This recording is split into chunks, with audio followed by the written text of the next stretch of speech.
আশিকা আক্তার সোহাগের নীতিহীন রাজ পর্ব ৬২-র পরে একটা বোনাস পর্ব করছি। পৃথিবীতে সবচেয়ে সুখী মানুষ বলা হয় পাগলদের, কারণ তাদের বোধ কাজ করে না। আর সবচেয়ে দুঃখী বলা হয় তাদের, যাদের পরিবার নেই। তবে আমি কি জিয়ানা সুখী না দুঃখী? আপনি দুঃখময় সুখী। নিবিড় আষ্টে পৃষ্ঠে জড়িয়ে ধরে জিয়ানাকে, বলে, আমার কোনো বন্ধুবান্ধব নেই, আর পরিবার থেকেও নেই। You have me. বলে জিয়ানা নিবিড়ের চুলে হাত বুলিয়ে দেয়। দুই হাতে লম্বা চুলে বেনি করার চেষ্টা করে। হাতের কাজ থেমে যায় নিবিড়ের কথায়। চলো, আমরা একটা ফুটবল টিমের মতো পরিবার বানাই। চলুন। I am serious. I am also. অনেকগুলো বাচ্চার বাবা মা হব আমরা। আমি অরফানেজের কথা বলিনি, তোমার আর আমার দুইজনের অংশের কথা বলেছি। আমি আপনাকে বলেছি না, এই রোগশোকের দুনিয়ায় আর বাড়তি মানুষ আনতে চাই না আমি, বরং যারা ইতিমধ্যে এসে গেছে তাদের অল্প কয়েকজনের দায়িত্ব নিতে চাই। আমি ক্ষণিকের আনন্দ পাওয়ার জন্য তোমার শরীরে আমার বীজ দেইনি জিয়ানা। আমার বীজে তোমার উর্বর মাটিতে একটা চারাগাছকে দেখার প্রবল ইচ্ছা আর আকাঙ্ক্ষা থেকেই এই পদক্ষেপ। জিয়ানার চোয়াল ঝুলে গেল এমন কথা শুনে। বলে কি এই লোক, এখানেই উপযুক্ত কারণ দর্শানো শুরু করেছে? জবানে একেবারে তালা লাগিয়ে দিল ভণ্ড নেতাটা। এত পাক্কা রাজনীতিবিদ, তবুও নিজেকে ধাতস্থ করে বলে, দেখুন সুখ, নিজ সন্তানের বাবা মা হওয়া বিশেষ কোনো আলাদা কৃতিত্ব নেই। ধরুন আপনার মতো একটা তেরাবেড়া ছেলে আমার পেট থেকে হলো, তবে কি হবে জানেন? নিবিড় ভ্রু নাড়িয়ে জিজ্ঞেস করে, কি? মেয়েরে তক্তা বানাবো। মা হিসেবে আমি মোটেও ভালো মা হতে পারবো না। তাছাড়া আপনি যা, আপনার ছেলে মেয়ে আপনার মতোই হবে। এখন যদি আপনার নিজ সন্তানের অতিরিক্ত চাওয়া থাকে, তবে আরও বিয়ে করে শুধু ফুটবল টিম না, একসাথে ক্রিকেট ভলিবল টিমও বানান। No problem. উল্টোটাও তো হতে পারে, তোমার মতো বানর হলো। নো, আমি অতি ভদ্র বাচ্চা ছিলাম। এখন ঘুমাতে দিন। আপনার ফুটবল টিমের বেল আমার কাছে নাই। যেহেতু দেখে শুনে বিয়ে করেননি, হুজুকি করেছেন, এবার বুঝুন ঠেলা। ঘুমাবো। Good night. আর একবার যদি পিঞ্জু পিঞ্জু করেন তাহলে আপনার খবর আছে। এমনিতে আমি প্রতিশোধ নিতে ভুলি না। নিবিড় শক্ত করে জিয়ানার পেটে দুই হাত দিয়ে চেপে ধরে বলে, এই পিঞ্জু পিঞ্জু আবার কি? এসব ভাষা কোথায় পাও? এই যে এভাবে ধরে চটকান আমাকে, এটাকেই বলে পিঞ্জু পিঞ্জু। ধরি নাই তো। হাত উসফিস করে আরো শক্ত করে ধরতে ইচ্ছে করে। উসফিস? সঙ্গদোষে লোহা ভাসে। বলে একসাথে দুজন শব্দ করে ঘর কাঁপিয়ে হেসে ওঠে। পাশের ঘর থেকে আঞ্জুমান আর জিয়াউলের কাছে সেই হাসি স্বর্গীয় ঠেকে। জিয়াউল বলে, ছেলেটা সবার সাথে অদ্ভুত আচরণ করলেও জিওর সাথেই স্বাভাবিক, তাই না?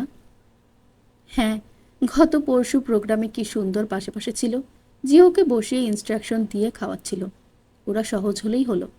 কাঠকোট্টা ছেলেরা আবার হাজব্যান্ড ম্যাটেরিয়াল হয়। বলছো তবে? অর্ধবয়স্ক দুজন মানুষও হেসে ওঠে। স্বামী স্ত্রীর ভালোবাসার রাতগুলোতে অন্যরকম একটা সুখ খেলে যায় সংসারের আনাচে কানাচে। সংসারের সন্তানদের সবচেয়ে বড় চাওয়া থাকে বাবা মার চমৎকার বন্ডিং, আর বাবা মার চাওয়া থাকে সন্তানদের সুখ। ১ বছর পর। নিশতি রাত ৬১১, ৬১২, ৬১৩। ৮ মাসের ভরা পেটে জিয়ানা জেগে জেগে এভাবেই নিবিড়ের দাড়ি গুনছে।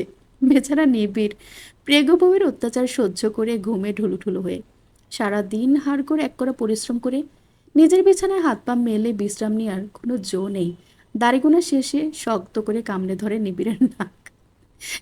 নিবিড় কোনো রকম নাক ছাড়িয়ে বলে, কি হচ্ছে কি চাঁদ? আমার এখন আপনার নাকের ক্রেভিংস হচ্ছে। দেন প্লিজ প্লিজ। ওইটা না কামড়ালে আমি মরে যাব।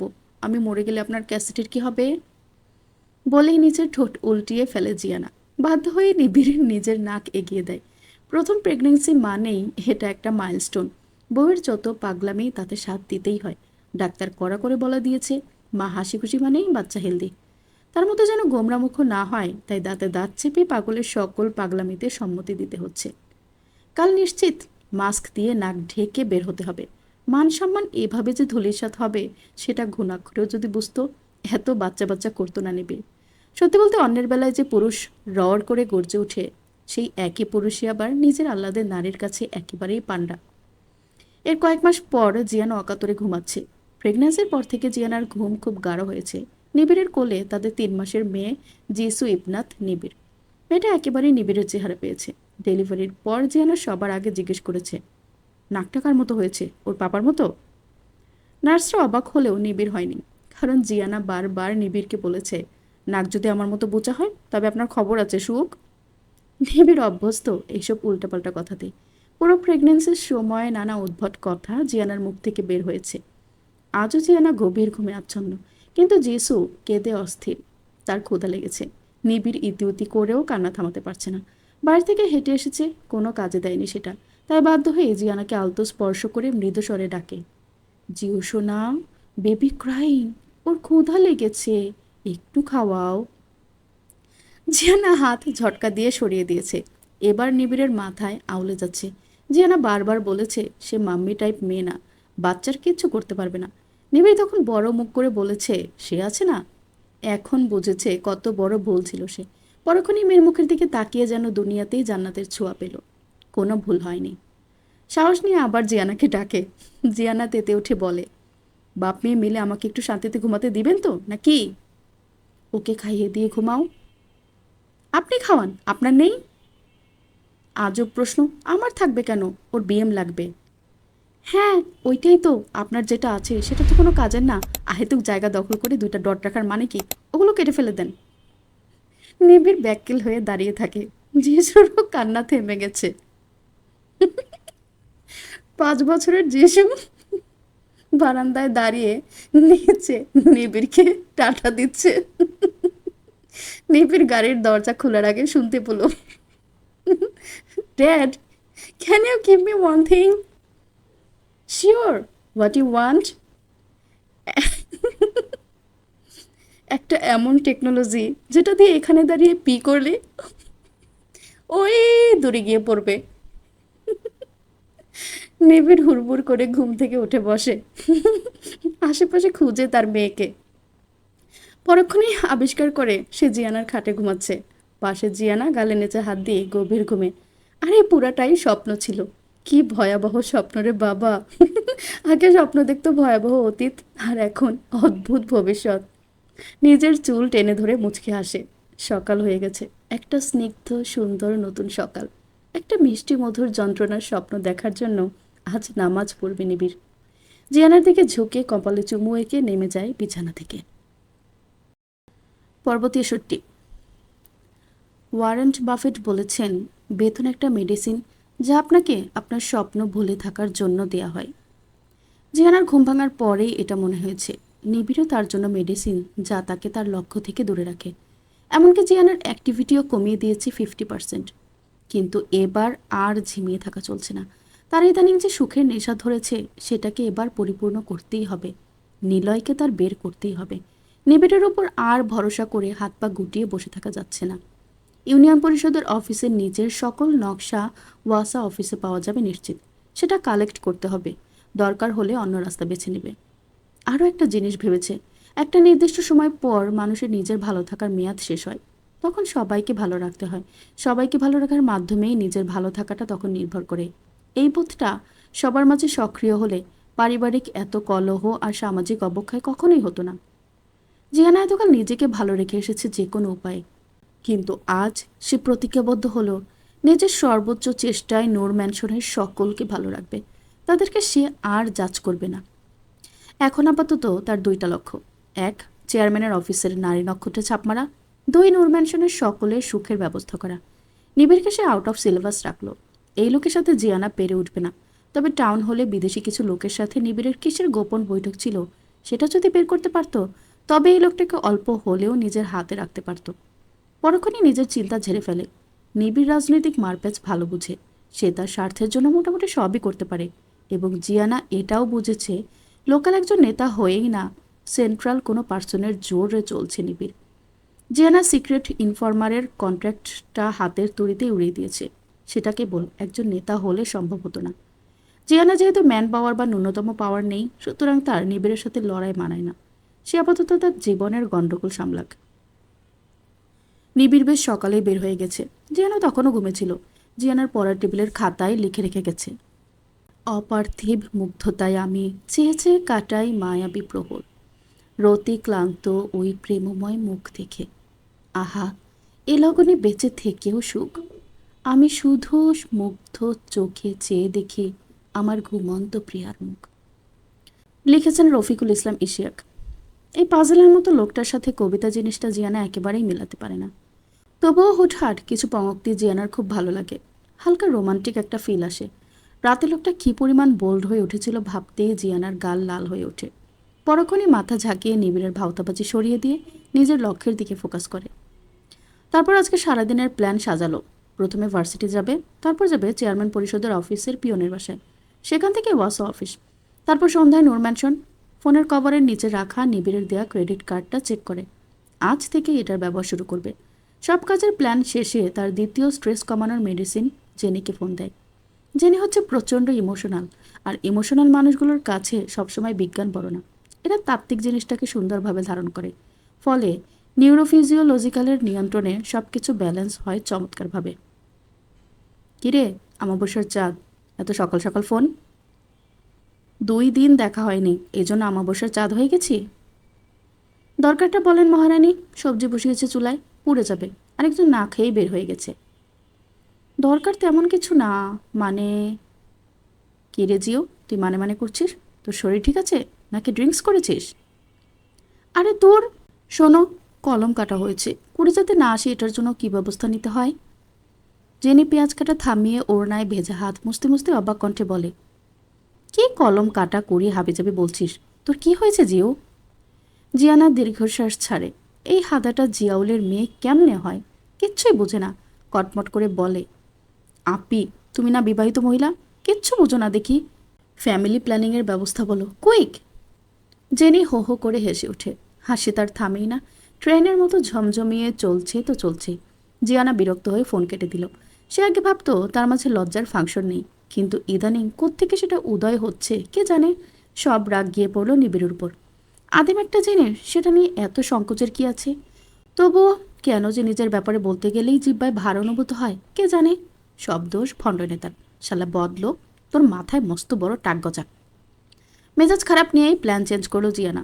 অনেকদিন পিয়নের বউয়ের সাথে দেখা সাক্ষাৎ যেহেতু নেই, তাই হুটহাট বাসায় যাওয়া যায় না। তাই তাড়াহুড়ো করে জঙ্গাইয়ে বের হলো।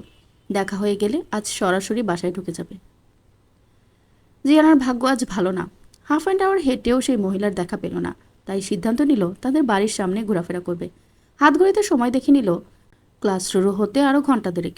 রাস্তার পাশের একটা দোকান থেকে পানি কিনে অল্প খেয়ে 2 পাক দিল সেই বাড়ির আশেপাশে। 3 নম্বরের মাথায় স্বয়ং পিয়নকেই পেল। যেহেতু সকাল 8টা বাজে, সেহেতু উনি অফিস যাচ্ছে মনে হয়। জিয়ানা লম্বা সালাম দিয়ে এগিয়ে যায়। উনিও হাসি মুখে এগিয়ে আসে জিয়ানার দিকে। জিয়ানার নতুন পরিচয় উনি জানেন বিধায় আজ বিশেষ আগ্রহ লোকটার। তুমি, মানে আপনি এখানে? আঙ্কেল, তুমিই ঠিক আছি। জগিং করতে করতে এদিক চলে এসেছিলাম। কাল আমাদের বাসায় ছিলাম তো। ও আচ্ছা, বাসায় যাও। আমি তো এখন অফিসে যাচ্ছি। তোমার আন্টি তোমার কথা খুব বলে। তুমি নিজের পরিচয় দাওনি, আমরা আসলে খুব লজ্জিত। যাবো অন্য একদিন, কিন্তু আলাদা পরিচয় দেওয়ার মতো কিছু নেই আসলে। সেসব থাক। আমার শ্বশুরের কি অবস্থা বলুন তো? উনি খুব একটা বাড়ি ফিরছেন না। কে যে এত কাজ আপনাদের! স্যারের যেন কি হয়েছে, প্রচণ্ড ডিস্টার্ব থাকে ইদানিং। কোনো ফাইলে সাইন হচ্ছে না।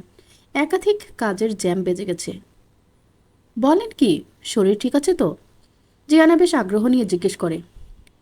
কাল একটা ফাইল নিয়ে গিয়ে দেখি গোছানো অফিসের কি লণ্ডভণ্ড হাল, আর দেখেও মনে হলো না সুস্থ আছেন। ইদানিং মনে হয় ড্রিঙ্কসও করেন। যে মানুষ স্মোক পর্যন্ত করতো না, তার অফিস কক্ষে 2 ঝুড়ি মদের বোতল, ভাবতে পারছো? বলেই জিয়ানার দিকে ঝুঁকে বলে, ওনাকে নিয়ে চিন্তায় থাকি দেখে বললাম তোমাকে। তুমি যেহেতু ওনার পরিবারের লোক, আর কাউকে বলো না আমি বলেছি এ কথা, ঠিক আছে? ঠিক আছে, বলবো না, কিন্তু ওনাকে নিয়ে আমার খুব টেনশন হচ্ছে। জনগণের কাজ করতে গিয়ে শেষে না কঠিন রোগে পড়ে যায়। আমাকে আজ নিয়ে চলুন আপনার সাথে, দেখি বুঝিয়ে শুনিয়ে বাসায় আনতে পারি নাকি। আচ্ছা, স্যার অফিসেই থাকে কেন বেশিরভাগ সময়? ঘরের কথা কি বলবো আঙ্কেল, আমার শাশুড়ির সাথে ওনার মনোমালিন্য চলছে, তাই হয়তো। জিয়ানা দুঃখী ভাব করে বলে, আচ্ছা চলো তবে আজই, কিন্তু ভেতরে ঢুকে বলো না যে আমার সাথে এসেছো, ঠিক আছে? 100 বার ঠিক আছে, চলুন। জনতা জনার্দন, সেটা কেবল নির্বাচনের আগ মুহূর্ত পর্যন্ত। এই দেশে জনগণের কল্যাণার্থে কোনো রাজনীতিবিদ নিজের জীবন যৌবন ক্ষয় করে না। আমি তো আরও আগে আগে না। বলে ক্লাবের সামনে আন্দোলনরত মানুষের ভিড় ঠেলে ভেতরে ঢুকে যায় নিবিড়। মক্কু পেছনে যেতে যেতে বলে, ভাই, ওরা হঠাৎ ক্যাম্পাসের রাজনীতিতে দখল নিতে চাচ্ছে কেন? আমাকে মাইনাস করার প্রথম পদক্ষেপ এই ক্যাম্পাস। ভেতরের রুমের দরজায় লক খুলে উত্তর দেয় নিবিড়। আমরা হাত গোটায় দেখবো খালি। আকাশ কতটা জনপ্রিয় হয়ে গেছে এই কয়দিনে সেটা সবাই জানে। তাহলে এরা কারা যারা এই সকাল সকাল ক্লাব ঘেরাও করলো? আপাতত ওদের সাথ দেওয়া ছাড়া কোনো উপায় নেই। আকাশকে তাড়াতাড়ি আসতে বল, পদত্যাগ করতে হবে। কাল শ্যামল হাসান আর রুহানির সাথে এই চুক্তি করেছি। ওরা ভাবছে আমার জোর একমাত্র এই ক্যাম্পাস দিয়েই। ভেবেছিলাম ফেয়ারলি ভোটের মাধ্যমে জিতব, কিন্তু প্ল্যান চেঞ্জ মুক্কু। টাকা খসাতে হবে রে, অনেক টাকা। বলেই রকিং চেয়ারে বসে টেবিলের একেবারে নিচের ড্রয়ারে চাবি ঢুকায়। ভাই, আপনি এমনিতেই জিতবেন। শ্যামল হাসানের মতো বিলাইকে কে ভোট দেবে? বলদের মতো কথা তোর মুখ দিয়ে বের হচ্ছে কেমনে? এই দেশে ভোটে কখনোই কেউ জিতে না। 90% হয় সওদা, ফেলো করি মাখো তেল টাইপ। আমার মাথায় কিছু ঢুকতেছে না ভাই। ঢুকা লাগবে না। আপাতত পিসুগুলো সরানোর ব্যবস্থা কর। প্ল্যান বিতে আগাবো। প্রচারণা যা হওয়ার হয়েছে এনাফ। এবার টাকার খেলা শুরু। ভেবেছিলাম নূরজাহান বেগমের সাহায্য নিব না, কিন্তু এখন নিতেই হচ্ছে। বলেই রহস্যময় হাসি নিবিড়। পরক্ষণে ফোনটা বের করে অন করার সাথে সাথেই সেটা হাত থেকে ছিটকে পড়ে ফ্লোরে। নিবিড় চেয়ার ছেড়ে দাঁড়িয়ে যায়। অপরদিকে মক্কু হুড়মুড় করে এগিয়ে এসে ফোন ধরবে, তখনই নিবিড় গর্জে ওঠে, stop there Makku, don't don't touch ইট।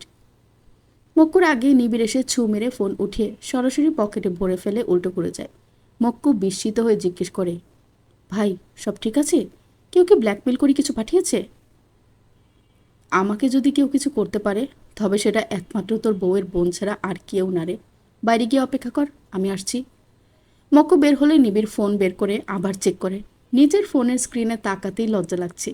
কি মাটি দিয়ে আল্লাহ এই মেয়েকে বানিয়েছেন নিবিড়ের মাথায় আসে না। আবার অন করে ফোন। নিবিড়ের ফোনের ওয়ালপেপারে দিয়েছে তারই বডির সিক্রেট পার্টের একটা ফটো। ঝটপট সেটা বদলে জিয়ানার সাইক্লিং করার একটা ফটো ওয়ালপেপার সেট করে।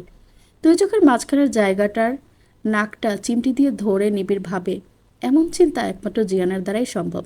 নাকানি চুবানি খাওয়াতে এই মেয়ে সেরা। ছাই উড়াতে উড়াতে আগুনের দেখা পাওয়া যেতেই পারে। এই জন্য স্বাভাবিক একটা রুমেও জিয়ানা ভালোভাবে চারপাশে চোখ বুলিয়ে নিচ্ছে। রূপক মণ্ডল অঘরে ঘুমাচ্ছিল অফিসের পাশের রুমটাতে। অফিসের কক্ষ বেশ গুছানো। পিয়ন যখন বলল নিবিড়ের বউ এসেছে, উনি হুড়মুড় করে উঠে ফ্রেশ হতে চলে গেছে। প্রকৃতি প্রেমী মনে হয় লোকটা। এক পাশের ওয়াল ঘেঁষে নানা রকম বনসাই সাজানো টবে। অপোজিটে একটা অলিভ কালারের সিম্পল ডিভান, মাঝামাঝি একটা অফিস টেবিল আর চেয়ার। ডিভানের পাশে বিশাল সরকারি করিডোরের গ্রিডল জানালা। তবে চেয়ারের পেছনে একটা পুরাতন আলমারি, তাতে গাদাগাদি ফাইল রাখা। পাশে একটা হিবি জিবি দাগের পেন্টিং। একটা বাচ্চার হাতে কলম ছেড়ে দিলে যেমন ইচ্ছে মতো দাগাদাগি করে, ঠিক তেমন। এদিকে আর্ট বা সৌন্দর্য আছে জিয়ানার বোধগম্য হলো না। সন্দেহ করার মতো কোনো কিছু নেই এই রুমে। তবে যেহেতু রুম থেকে বের হন না, তার মানে এই রুম কিংবা পাশের রেস্টরুমেই আছে সিক্রেট পাস। জিয়ানা দেখতে দেখতে ডুমুর ফলের বনসাই গাছের কাছে যায়। চারটা বড় বড় ডুমুর ধরে পেকে আছে। পাশেই হলুদ লেবুর বনসাই। পিতলের টবে বেশ যত্ন সহকারে লাগানো গাছগুলো।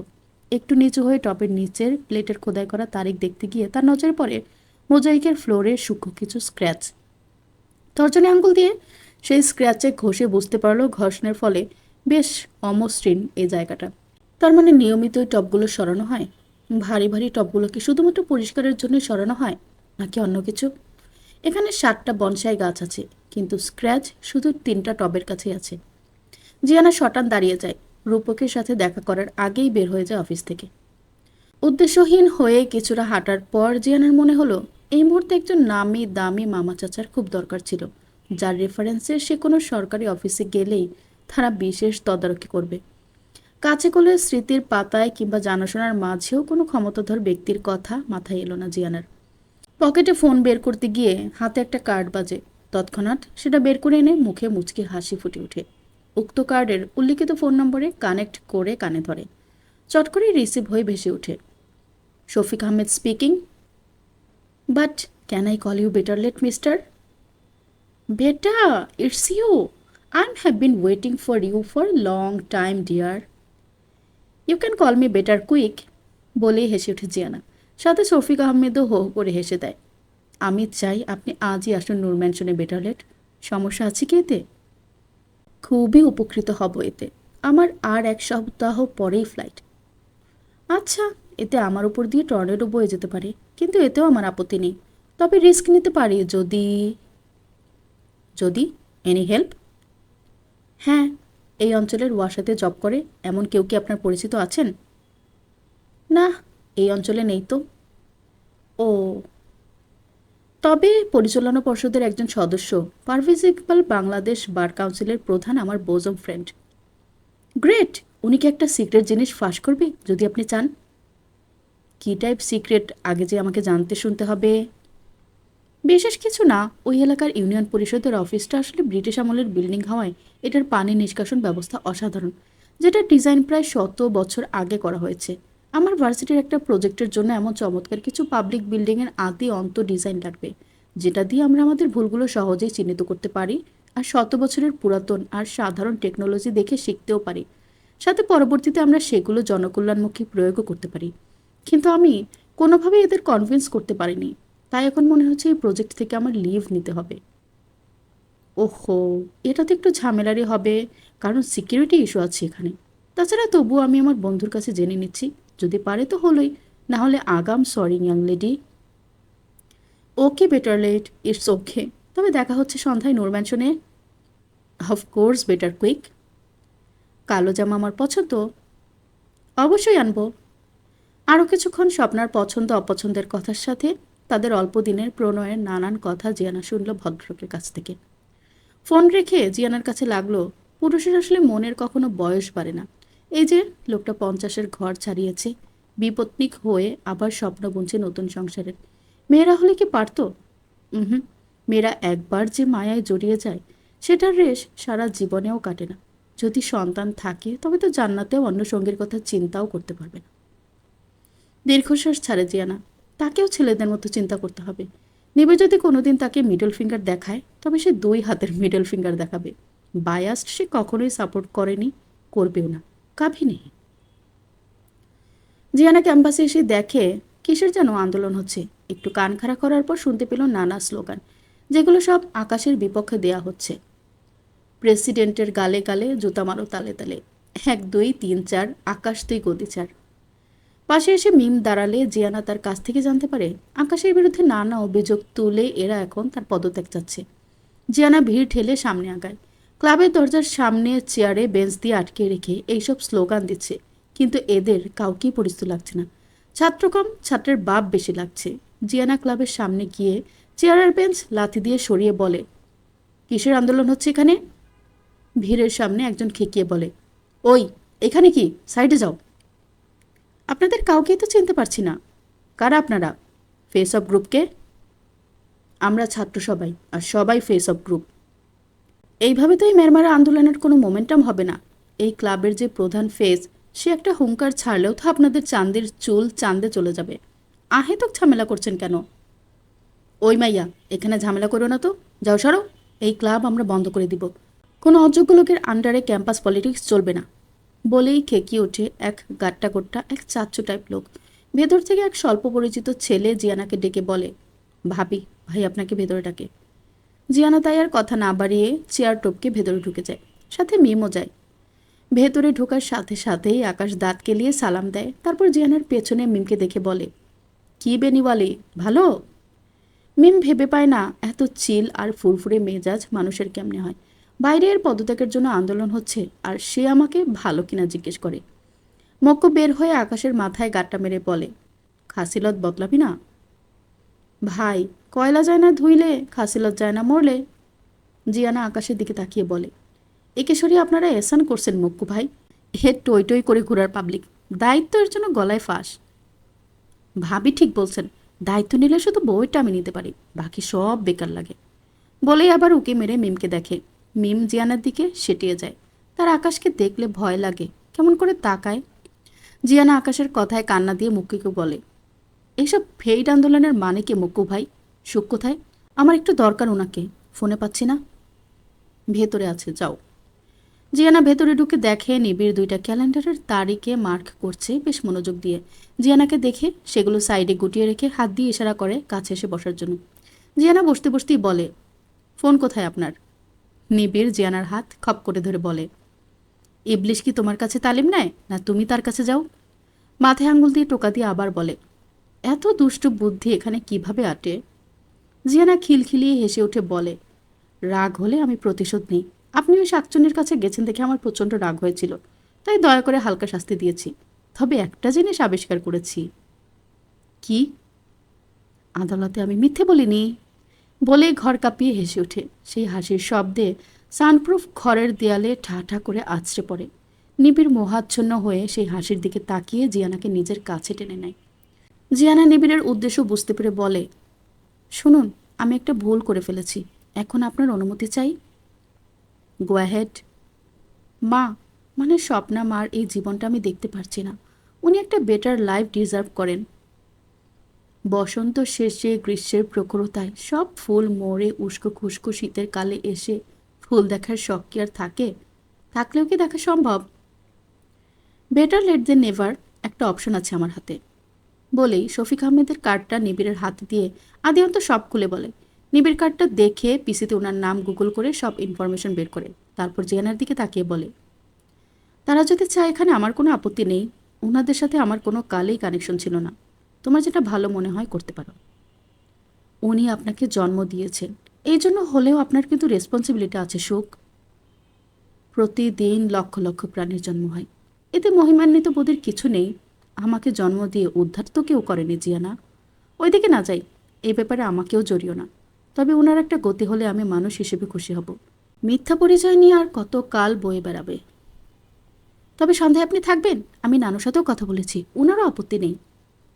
আমার ফিরতে দেরি হবে, তবে চেষ্টা করব। পর্ব 64।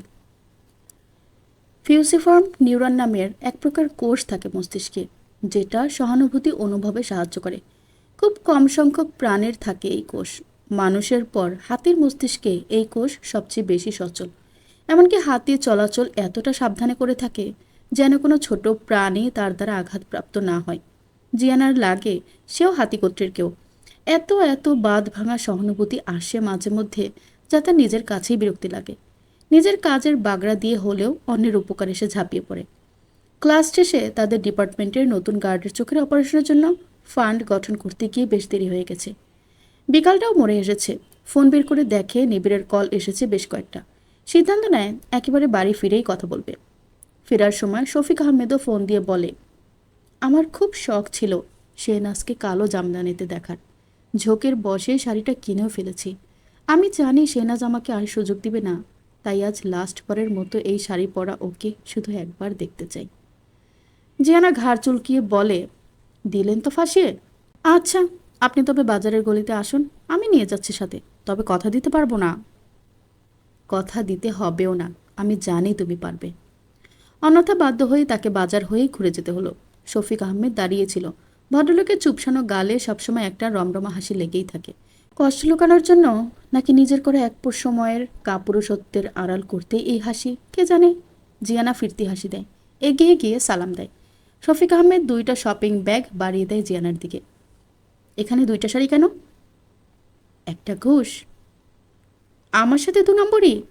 হট্ট হাসি দিয়ে শফিক আহমেদ বলে, তবে দেখা হচ্ছে সন্ধ্যায়। সন্ধ্যা হতে দেরি নেই, আমার সাথে চলুন। এভাবে খালি হাতে কিভাবে যাই? তবে আমার কাঁধ ব্যাগটা আপনি নিতে পারেন। আবার অট্ট হাসি দেয় লোকটা। তারপর হেসে হেসে জিজ্ঞেস করে, আমার দেখা অসংখ্য মেয়ের মাঝে তুমি একেবারে আলাদা ইয়াং লেডি। আমি আসলে আলাদা না, আমি আপনাদের মতোই। অন্য মেয়েদের মতো নকরা নেই, তাই আলাদা লাগে, তাই তো? মাথা নেড়েই শফিক আহমেদ প্রশ্ন করে, জীবন নিয়ে তোমার প্ল্যান জানতে ইচ্ছে হচ্ছে? বিশেষ কোনো প্ল্যান নেই বেটার লেট, তবে আমি ইদানিং ক্ষমতার স্বপ্ন দেখি। এমন একটা ক্ষমতা যেটা দিয়ে এই দেশ থেকে সকল পলিটিক্স ব্যান করা যাবে। প্রহসনের ডেমোক্রেসিকে হাঁটিয়ে দিতাম। ডেমোক্রেসি নিয়ে তোমার বিরূপ ধারণার কারণ? সামনে আগাতে আগাতে প্রশ্ন করে শফিক আহমেদ। এদেশের যত অপরাধ হয় প্রতিটা পলিটিক্যাল পার্টির ছত্রছায়, লিডার নিজেরাই হয় গডফাদার। তা ঠিক, তবে ইমপ্রুভ যদি কিছু হয় সেটা হবে ডেমোক্রেসিকে পুঁজি করেই। শঙ্কর জাতি তো আমরা, তাই ইউনিটি নেই। এক একজন এক এক দিকে গ্রুপিংয়ে ব্যস্ত। তুমি এখানে দাঁড়াও, গাড়িটা নিয়ে আসি। বলেই ভদ্রলোক নিজের লম্বা পা ছুটালে রাস্তার অপোজিটের দিকে। জিয়ানা যেখানে দাঁড়িয়ে আছে তার সাইডের সাইকেলের শোরুম। আজ 1 সপ্তাহ থেকে নিবিড় জিয়ানার সাইকেল আটকে দিয়েছে। কেমন ন্যাড়া ন্যাড়া লাগে তার সাইকেল ছাড়া, পা আগাতেই চায় না। শোরুমের দরজা অল্প খুলে মাথা ভেতরে ঢুকিয়ে জিজ্ঞেস করে, কার্ড অ্যালাও? ক্যাশে বসা লোকটা আর চোখে তাকিয়ে মাথা দিয়ে না করে। জিয়ানা দরজা ছেড়ে বাইরে এসে ভাবে, গরিব। পরক্ষণে তার মনে হলো, যাচ্ছিল যা, একটা কার্ড পেয়েই যদি নিজের মাঝে জমিদারি ভাব চলে আসে, তবে বড়লোকদের ভাব দেখানো ঠিকই আছে। গায়ে দামি পোশাক, পায়ে ব্র্যান্ডের জুতা থাকলে ভেতরে শয়তানেরা ওকে ঝুঁকি মারা অতি স্বাভাবিক। না, এই কার্ড ফেরত দিতে হবে। এর মাঝে শফিক আহমেদ কালো মার্সিডিজ AMG সিরিজের গাড়ি নিয়ে হাজির হয়। জিয়ানা হাঁ করে তাকিয়ে আছে। দূর, চারপাশে এত বড় লোক কেন? গাড়িতে উঠে জিয়ানা ভেতরে তাকিতুকি করে বলে, এই গাড়িটার দাম কত আঙ্কেল? কারেন্ট প্রাইস জানি না, বিটিতে হয়তো 1,20,00,000 হবে। জিয়ানার বড় করে তাকানো দেখে শফিক আহমেদ আবার বলে, এটা কিন্তু আমার গাড়ি না, এটা আমার ছোট ভাইয়ের গাড়ি। আমি যতদিন বিটিতে থাকি ওর এই গাড়িটা আমি ইউজ করি। জিয়ানা চুপ হয়ে যায়। এদের সাথে কথা বলে লাভ নেই। এদের 14 গোষ্ঠী বড়লোক। তাদের মতো একটা বাইসাইকেল দিয়ে জীবন পার করা পাবলিক না। শফিক আহমেদ গলা খাঁকড়ি দিয়ে বলে, তুমি কিন্তু আঙ্কেলে নেমে এসেছো বেটা। ওহ, তাই নাকি? মনের ভুলে। আগেও এসেছেন কখনো নূর ম্যানশনে? সামনে দিয়ে বহুবার যাওয়া হয়েছে। আজ ফাইনালি যাচ্ছেন, হয় দেশ নয় শেষ। দুজনেই হাসে একসাথে। একটা বড় পিকআপ ভ্যানে সব পিসিগুলো উঠিয়ে দিয়ে তালহাকে নিজের ফ্ল্যাটের চাবি দিল নিবিড়। আপাতত সেখানেই সব সেট আপ করবে। নিবিড় ক্লাব থেকে বের হয়ে দাঁড়িয়ে আরেকবার ক্লাবটাকে দেখে। অনেক অনেক বছরের সম্পর্ক এই টিনের ঘরটার সাথে। ন্যায়ের চেয়ে অন্যায় বেশি হয়েছে এখানে। আজ নিবিড় বেরিয়ে যাচ্ছে, ঘরটার কি আনন্দ হচ্ছে? হতে পারে। নিবিড়ের মনে হয় সে কারো জীবনে বিশেষ আনন্দের কিছু না, থাকার জন্যই থাকা টাইপ কেউ। আজ নাই, কাল রিপ্লেসমেন্ট চলে আসবে। মক্কু হয়তো বুঝল নিবিড়ের মনোভাব। এগিয়ে এসে বলে, ভাই, কেমন জানি মনে হইতেছে কেউ শরীর থেকে কাপড় টেনে খুলে নিতেছে। ছাত্রজীবন শেষ হওয়ার পরেও এই ক্লাবের জন্য নিজেকে কানেক্টেড লাগতো ক্যাম্পাসের সাথে। আজ সব সম্পর্ক শেষ হয়ে গেল। থাক তাহলে তুই, নতুন কমিটিতে চাইলে ফার্স্ট ক্লাস পথ পাবি। যেখানে আপনি নাই সেখানে আমিও নাই। দেখেন না, শ্বশুরবাড়িটাও এক আমাদের। বলেই চমৎকার হাসি মক্কু। নিবিড় মক্কুর কাঁধে হাত দিয়ে বলে, আকাশ কই? মক্কু আঙ্গুলের ইশারায় মাঠের সাইডে আকাশকে দেখায়। মিমের রাস্তা আটকিয়ে কি জানি বলছে। জানোয়ারটা কখনোই সিরিয়াস হবে না, তাই না? নিবিড় বলে ওঠে। ভাই, মামলা অন্য কিছু। এই মাইয়ের রাতে গোপনে পাহারা দিয়ে বাড়ি পৌঁছে দেয় আকাশ। পরশু নাকি কোন পোলারে প্যাদা নিতেছে রাস্তায় অসভ্যতামি করার জন্য। আপনার কাছে শিখছে। বলেই মাথা চুলকায় মক্কু। নিবিড় মুচকি হেসে বলে, আমার হিসেবের সাথে ওর হিসেব মিলবে নাকি? এই মেয়েটা বেশ শান্তশিষ্ট গো বেচারা। একে একটা ধমক দিলেই কেঁদে কবুল বলে দিবে। ব্যাপারটা দেখিস তো, ভন্দটা যদি একটু সিরিয়াস হয় এতে। আচ্ছা, কথা বলে দেখুনি। কিন্তু ভাই, প্ল্যান বি তো আমি বুঝতাছি না। আজকে ব্রিফলি বুঝাবো তোদের সকল প্ল্যান। টিমকে রেডি থাকতে বলিস, আর নকশাটা রেডি করেছে কিনা খোঁজ নিস। জিয়ানা বেশ তৎপর হয়ে গেছে, ওকে আর আটকে রাখা যাবে না। ইঁদুরগুলো দিয়ে কোনো কাজে আসলো না কেন ভাই? কারণ ওইদিকে যাওয়া আসার কোনো রাস্তা নেই। মেইন পয়েন্টটাই হচ্ছে ইউনিয়ন পরিষদ অফিস। নির্বাচনের পর হাত দিলে হয়তো না, জিয়ানাকে বোঝানো যায় যদি। ওর মাইন্ড ডাইভার্ট করা যায় না। যেটা ও উচিত মনে করে সেটা করবেই। আমাকে স্বামী হিসেবে বিশ্বাস করলেও পলিটিশিয়ান হিসেবে এক বিন্দু ভরসা করে না। এত কিছু কিভাবে বুঝলেন ভাই? আমাকে তো কথায় প্রকাশ করলেও বুঝি না কিছু। জিয়ানার অ্যাপিয়ারেন্সটাই এমন আমার কাছে লাগে, সব চোখে মুখে ভাসে। ওকে আমি পড়তে পারি। আর এটাও বুঝতে পারছি, গত 3 দিন পরিবারকে সময় দিয়ে ও ভাবছে লক্ষ্য থেকে সরে গেছে। এখন আগামী 3 দিন যা ঘটাবে সেটা আনপ্রেডিক্টেবল। হয় একা ইউনিয়ন পরিষদ অফিসে ঢুকে যাবে, না হয় আমাকে ব্ল্যাকমেল করবে। তবে কিছু একটা করবে শিওর। মক্কু হা হয়ে নিবিড়ের কথা শুনে এদিকে জেনে সেদিন বলল, জিয়ানা নাকি নিবিড়ের হাবে ভাবে সব ধরতে পারে। ওকে যখন আটকে রাখে তখন নিশ্চিত কোনো বড় কাজ গোপনে হয়ে যায়। নিজের অবাক ভাব নিজের কাছে রেখে বলে, ভাই, আপনাদের মতো 2জন বুদ্ধিমান মানুষের বাচ্চা কাচ্চা নিশ্চিত আইনস্টাইন টাইপ কেউ হবে। এই জন্য হবেই না। কারণ বাঙালি যদি আইনস্টাইন টাইপ কেউ হয়, সবার আগে আবিষ্কার করবে কিভাবে ঘরে বসে দেশের বলাৎকার করা যায়। চল, আগে হাতের কাজগুলো শেষ করি। জিয়ানা গাড়ি করে আসার সময় সব সাজিয়েছে, কিভাবে কি বলবে স্বপ্নাকে। গাড়িতে বসেই উম্মে কুলসুমকে সব জানিয়েছে। এটাও বলেছে গভর্নেন্স আর ভেতরের অন্যান্য গার্ডদের ছুটি দিয়ে দিতে, যেন বাইরের কেউ না থাকে। ড্রয়িং রুমে শফিক আহমেদকে বসিয়ে জিয়ানা শাড়ি 2টা নিয়ে উপরে যায়। দরজা নক করার পর স্বপ্না ভেতরে যেতে বলে।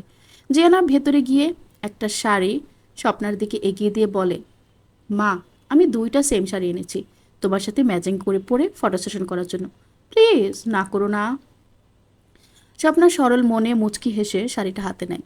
জিয়ানা বায়না ধরে তাকেও পরিয়ে দিতে হবে, তবে আগে একটু ফ্রেশ হয়ে আসছে বলে চলে আসে নিচে। সিঁড়িতে পা দেওয়ার পর মনে পড়ে ফারহানার কথা। আবার উপরে উঠে তাদের রুমে উকি দেয়। মেহেদি কথা বলছে ফিজানের সাথে, তার মানে ফারহানাও রুমে।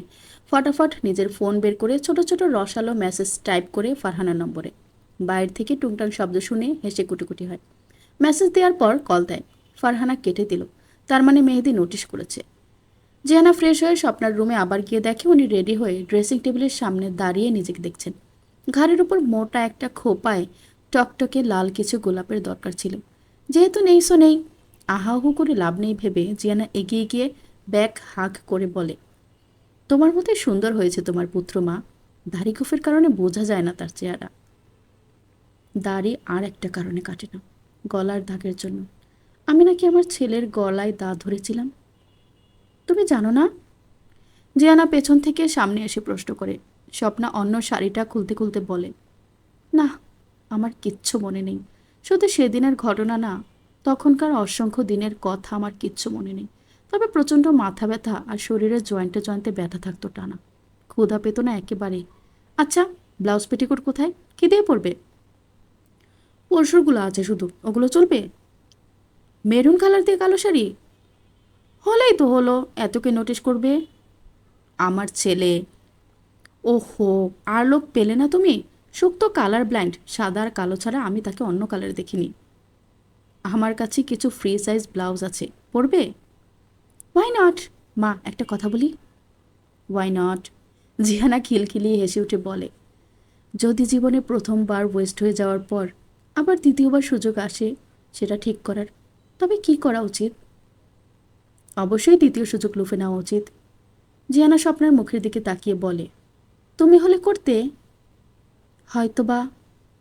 জিয়ানা মুচকি হেসে শাড়ি পরা দেখে। জিয়ানা স্বপ্নাকে রুমে বসিয়ে আগে নিচে নেমে দেখে সব ঠিক আছে কিনা। স্বপ্নাকে বুঝিয়েছে একটা সারপ্রাইজ আছে, তাই আপাতত রুম থেকে বের হওয়া নিষেধ। অপরদিকে স্বপ্না ভাবছে আজ কোনো বিশেষ দিন, তাই এমন পাগলামি করছে জিয়ানা। কাছে কলেও কোনো দিন তারিখ স্মরণে এলো না তার। জিয়ানা ড্রয়িং রুমে নেমে দেখে রাফিন আর মাইমুনা ছাড়া সবাই উপস্থিত। মেহেদি শফিক আহমেদের সাথে গবেষণা নিয়ে কিসব প্রফেশনাল আলাপ জুড়েছে। কুলসুমার রেবেকা ডাইনিংয়ে দাঁড়িয়ে লতাকে নির্দেশ দিচ্ছে ডিশ ডেকোরেশনের জন্য। জিয়ানার পেছন পেছন ফারহানা আর ফিজান নামে। জিয়ানার হাতের ফোনে কায়দা করে ফারহানার নম্বরে কল করে। বড় ড্রয়িং রুমে ফারহানার ফোন আর্তনাদ করে উঠলে সবার দৃষ্টি পড়ে তার উপর, বিশেষ করে মেহেদি। ফারহানা ফোনটা কানে ধরার বাহানা করে এক সাইডে চলে যায়। মেহেদি আর চোখে একবার দেখে, আবার শফিক আহমেদের সাথে কথা শুরু করে। মিনিট 10 পর স্বপ্না নিচে নামে আর এসে শফিককে দেখে জিয়ানার দিকে অগ্নি দৃষ্টি নিক্ষেপ করে। জিয়ানা এগিয়ে এসে স্বপ্নার কাছে দাঁড়াতেই আচম্বিতে ঘর কাঁপিয়ে কষিয়ে থাপ্পড় মারেন জিয়ানার গালে। থাপ্পড়ের শব্দে ড্রয়িং রুমের দেয়ালে ঠাস করে ইকো খেলে গেল যেন। ঠিক সেই মুহূর্তে সদর দরজা দিয়ে প্রবেশ করে নিবিড়। কালো শাড়ি পরা অসম্ভব রূপবতী তার স্ত্রীকে এতগুলো মানুষের সামনে চর খাওয়া দেখে নিবিড়ের মাথায় রক্ত ছলকে ওঠে। হাউ ডিয়ার ইউ বলেই গর্জে উঠে পাশে রাখা বড় সিরামিকের ভাসে এক লাথি দেয়। ভাসটা ছিটকে পড়ে ফ্লোরে ছিন্নভিন্ন হয়ে যায়। সেই ভাঙা টুকরার উপর দিয়েই কটপট করে হেঁটে গিয়ে বিশাল ডাইনিং টেবিলের নিচে ধরে খাবার সহ উল্টিয়ে দেয়। উম্মে কুলসুম, রেবেকা আর লতা লাফ দিয়ে সরে আসে। ঝনঝন শব্দে খান খান হয়ে ভেঙে যায় টেবিলটা। জিয়ানা গালে হাত দিয়ে তাকিয়ে দেখে নিবিড়কে। কেমন একটা হিম্মত হিম্মত চেহারা লোকটার। এতকাল শুধু আংশাং দেখেছে, আজ লাইভ টেলিকাস্ট দেখল। মেহেদি, ফারহানা, শফিক আহমেদ সবাই বাসা থেকে দাঁড়িয়ে যায়। ফিজান এক দৌড়ে উপরে উঠে গেল। নিবিড় স্বাভাবিকের চেয়ে গলার জোর প্রচণ্ড পরিমাণে বাড়িয়ে চিল্লিয়ে স্বপ্নার দিকে তাকিয়ে বলে, বিন্দুমাত্র আত্মসম্মান বোধ কিংবা ব্যক্তিত্ব থাকলে এই বাড়িতে আপনার 1 মিনিট থাকার কথা নয়, অথচ সম্পর্কহীন পরগাছার মতো পড়েই আছেন। আমি শালার কাকে কি বলছি, নিজেও তো আগাছা ছাড়া কিছু না। তবে সেটাও আপনার জন্যই, কারণ মা ভালো হলে সন্তান অটোমেটিক ভালো হয়। আমার তো রক্ত থেকে প্রতিটা ডিএনএ রোংরা আর বোনলেস 2টা মানুষের মাধ্যমে তৈরি। আমার নিজেরও এত বড় বড় কথা সাজে না। তবে আপনার আমার স্ত্রীর গায়ে হাত দেওয়ার বিন্দু মাত্র অধিকার নেই, কারণ সে নীলুফা ইয়াসমিনের মেয়ে আর আমার স্ত্রী। বুঝেছেন? ধর্ম মতে আইন অনুযায়ী বিয়ে করেছি, আমার অর্ধাঙ্গিনী। আপনার তো সেই পরিচয় নেই। কেন পড়ে আছেন এমন বিবেকহীন হয়ে এই ম্যানশনে? লজ্জা করে না আপনার? এখানে একটা মানুষ কি আপনার আত্মীয়? কেউ কি কিচ্ছু হয়? এদের কাউকে কখনো মন থেকে মেনে নিয়েছেন? তবে কেন এত নাটক করছেন? কেন চলে যাচ্ছেন না? আপনি বুঝেন না আপনাকে আমার অসহ্য লাগে? আপনাকে দেখলে আমার প্রতিনিয়ত নিজেকে শত বছরের বিষ্ঠা মনে হয়। দুনিয়াতে কি অন্য কোনো প্রাণী ছিল না যার জঠরে আমার জন্ম হতে পারত না? আপনি কেন আমার জন্মদাত্রী হলেন? এই পরিবার কেন আমার হয়েই হলো না? এইসব দায় কার? শব্দহীন কান্নায় স্বপ্নার চোখে হরকাবান বয়। নিবিড় কয়েক কদম এগিয়ে মুখোমুখি দাঁড়িয়ে আবার বলে, ছেলের প্রতি দরদ দেখাচ্ছেন এতদিনে? এখন তো মায়ের দরকার নেই আমার, তবে করুণা দেখাচ্ছেন? নিজের বাকি জীবন ছেলেকে দেখেই কাটিয়ে দিয়ে নিজেকে মহৎ প্রমাণ করতে যাচ্ছেন? স্বপ্না টুকরে কেঁদে ওঠে। জিয়ানা নিবিড়ের কাছে গিয়ে দাঁড়ায়, হাতের বাহু ধরে বলে, চুপ করুন সুখ, এসব কেমন কথা? নিবিড় হাত ছাড়িয়ে বলে, হয় এই মহিলা থাকবে এখানে, না হয় আমি। তারপর যেমন এসেছিল তেমনই বের হয়ে চলে যায়। স্বপ্না হো হো করে কেঁদে ফ্লোরে বসে পড়ে। শফিক আহমেদ এগিয়ে এসে স্বপ্নের সামনে বসে পড়ে। সে কি বলবে? কেমন একটা ড্রামা সিনের মতো তাণ্ডব হয়ে গেল ব্যাপারটা। স্বপ্না নিজেকে সামলিয়ে ভেজা চোখ মুছেই বলে, শফিক ভাই, আপনার কাছে সময় আধা ঘন্টা। যদি স্বীকৃতি দিয়ে আমাকে নিয়ে যেতে পারেন তবে আধা ঘন্টার মধ্যেই সব করতে হবে। তা না হলে আজকের পর আমার সাথে আপনার আর ইহজীবনে দেখা হবে না। শফিক ফ্লোর থেকে দ্রুত উঠে বসে পকেটের ফোন বের করে কাকে কাকে যেন কল দেয়। মেহেদি নিবিড়কে গালি দিতে দিতে ভ্যাকিউম দিয়ে ক্লিন করতে থাকে চারপাশ। ফারহানা আর লতা তাকে সাহায্য করে। অপরদিকে কোনায় দাঁড়িয়ে জিয়ানা ভাবে, একটা চড়ে যদি দারুণ কিছু হয় তবে এমন 10টা চড়েও আপত্তি নেই। নিবিড়ের প্রতি সাময়িক রাগ হলেও এখন মনে হচ্ছে এইসব কথা আর কাণ্ড হয়েছে ইন্টেনশনালি। লোকটার আইকিউ মেরিলিস ভস সাবান্তরের চেয়েও বেশি হবে। জিয়ানার কাজ সহজ করে দেওয়ার জন্য একটা টাইট হাঁক দিতে হবে ভণ্ড নেতাকে। জিয়ানাকে স্থির দাঁড়িয়ে থাকতে দেখে মেহেদি হাঁক ছেড়ে বলে, একটা থাপ্পড়িকে স্তব্ধ হয়ে গেছো? তোমার অসভ্য ব্রুটাল বরের শিল্পকর্ম তোমার কিছুটা সামলানো উচিত না? জিয়ানা মেহেদির কথা পাত্তা দেয় না। স্বপ্নাকে সোফায় বসিয়ে শফিক আহমেদ জিয়ানার কাছে এসে জিজ্ঞেস করে, ঠিক আছো? বিলকুল। আমার কথা ছাড়ুন, হাজার রকমের শাস্তি খাওয়া পাবলিক আমি। এইসব চর টর ফুল লাগার মতো মনে হয়। আসল কথা শুনুন বেটার লেট। ওপেনার হয়েও অনেকেই সেঞ্চুরি করতে পারে না। সেকেন্ড ডাইনে নেমেও ডাবল সেঞ্চুরি করা যায়, রাইট? থ্যাঙ্কস এ লট বাচ্চা। আপনার ধন্যবাদের বাসনা আমার নেই জনাব। পারলে উপকার করে ঋণ শোধবোধ করে দিন। হ্যাঁ, তোমার সেই বিষয়ে কথা হয়েছে, কাল পরশুর মাঝেই পেয়ে যাবে। আর ধন্যবাদ কিন্তু সুখের প্রাপ্য, শর্টকাট রাস্তা বের করে দিল। এরপরে ঘটনা ঘটল একেবারেই দ্রুত, আলোর গতিতে। শফিক আহমেদের ছোট ভাই সহ আরও 3জন আধাপাকা ভদ্রলোক আর একজন কাজে সহ উপস্থিত হয়ে নূর ম্যানশনে ঝড়ের গতিতে বিয়ে পড়ানো হয়। স্বপ্না একটা শব্দও করেনি পুরোটা সময়। বিয়ের পরপরই রূপক মণ্ডল প্রবেশ করে ম্যানশনে, কিন্তু উনি এমন একটা ভাব করেন যেন ড্রয়িং রুমে কোনো মানুষের অস্তিত্ব নেই। শুধু জিয়ানার দিকে আর চোখ একবার তাকিয়ে উপরে উঠে গেছে।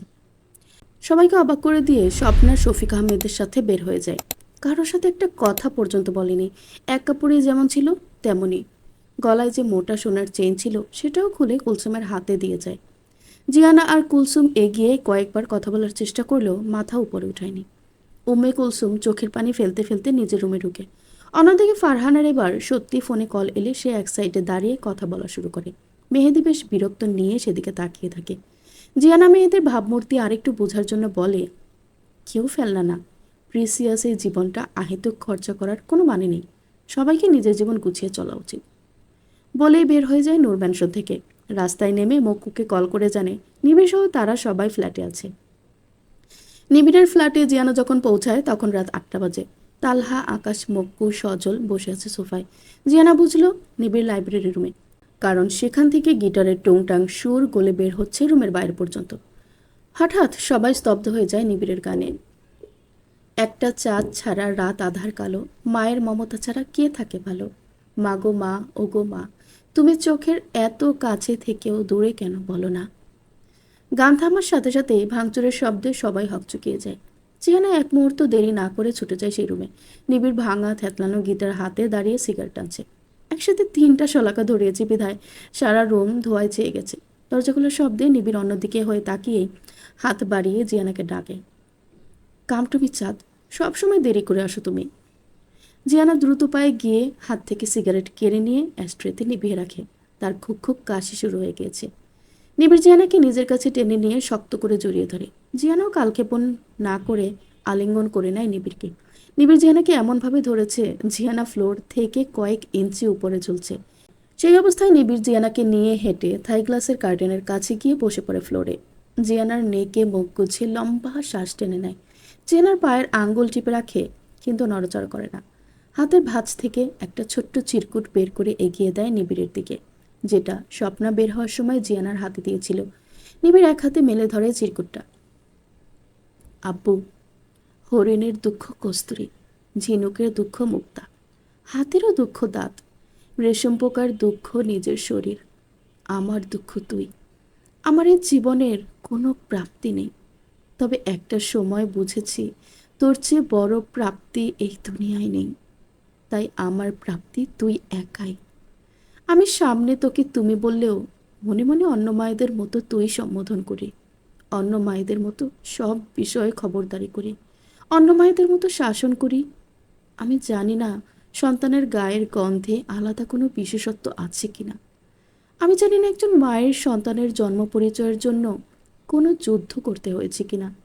আমি শুধু চেয়েছি যে সম্পর্ক অসম্মান আর ঘৃণা দিয়ে শুরু হয়েছে, সেটা শুধুমাত্র অর্থ সম্পদ কিংবা সামাজিকতার দায়ে স্বীকৃতি না পাক।